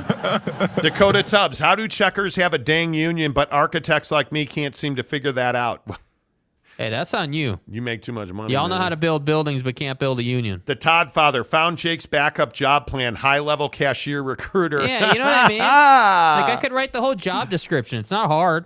Yeah. It's not an easy job, though, by the way. Would you like me to weigh your sausage? No, those are brats. Thank you very much. Shouty says no checkout for me. Mike Smith says problem with self-checkout is they normally have half the space for your products after scanning. I also hate when they have an employee watching anyway, yet they still want the receipt to see a receipt. Yeah. But even at like Maverick, I must misring things at Maverick. This morning I stopped by a Maverick to get a bucked up. Yeah. And I eat these things called Legendary protein bars. And they're not bars, they're like Pop-Tarts. Yeah. They're these, I love them so much. They're fruit-filled, like, yeah. They have erythritol, but these Legendary protein Pop-Tarts, I love them so much. Yeah. And I couldn't get the thing to scan today. So I wound up buying the strawberry flavor that I didn't want today because I couldn't get it to, I hate that. It. See ya. But was there anybody? Now, granted, it was 5:05 in the morning. Yeah. Was there anybody behind the cashier counter? There wasn't. It was annoying. Joshua Harper, with the cost of groceries, why should I have to do the employee's job as well? I got to do their job, then I should get a discount. I ain't saying you're wrong. Mike, a lot depends on the checker's bra size. No, it Come on, guy. Come on, dude. Be better. My problem with Walmart is you have 20 registers open and only one person working a register. Yeah. Yeah. Paxton, Sam's greater than Walmart. No. Never been to a Sam's. No. Never been to a Sam's. No. Never. What did Mike Smith said? Bordeaux's butt paste. Okay. Okay. The Big Lubbock, what's up with the morning show? We have a prior engagement this afternoon that we have to attend to. So, anything I want. I don't know. Because we can? Because we can, and we had an appointment this morning. But there you go. I do not use self-checkout. Yeah. I do not. Yeah. No, I'll save the other story. It's fine. The Monty Show, as always, presented by our good friends at Tri-Day Trading, TriDayTrading.com. You guys, I'm telling you, stop complaining about the life you have and start living the life you've always dreamed of. Tri-Day Trading makes it possible. $10 30-day trial membership, and it's so immediate. You're in the program, you're trading in the first 2 days. You guys, get into it. You're going to love it. Watching Mrs. Monty, I'm so jealous I didn't do it myself. TriDayTrading.com/Monty. Make sure you tell them you heard about it on the Monty Show. Until Monday, say goodbye, Jake. Goodbye, Jake.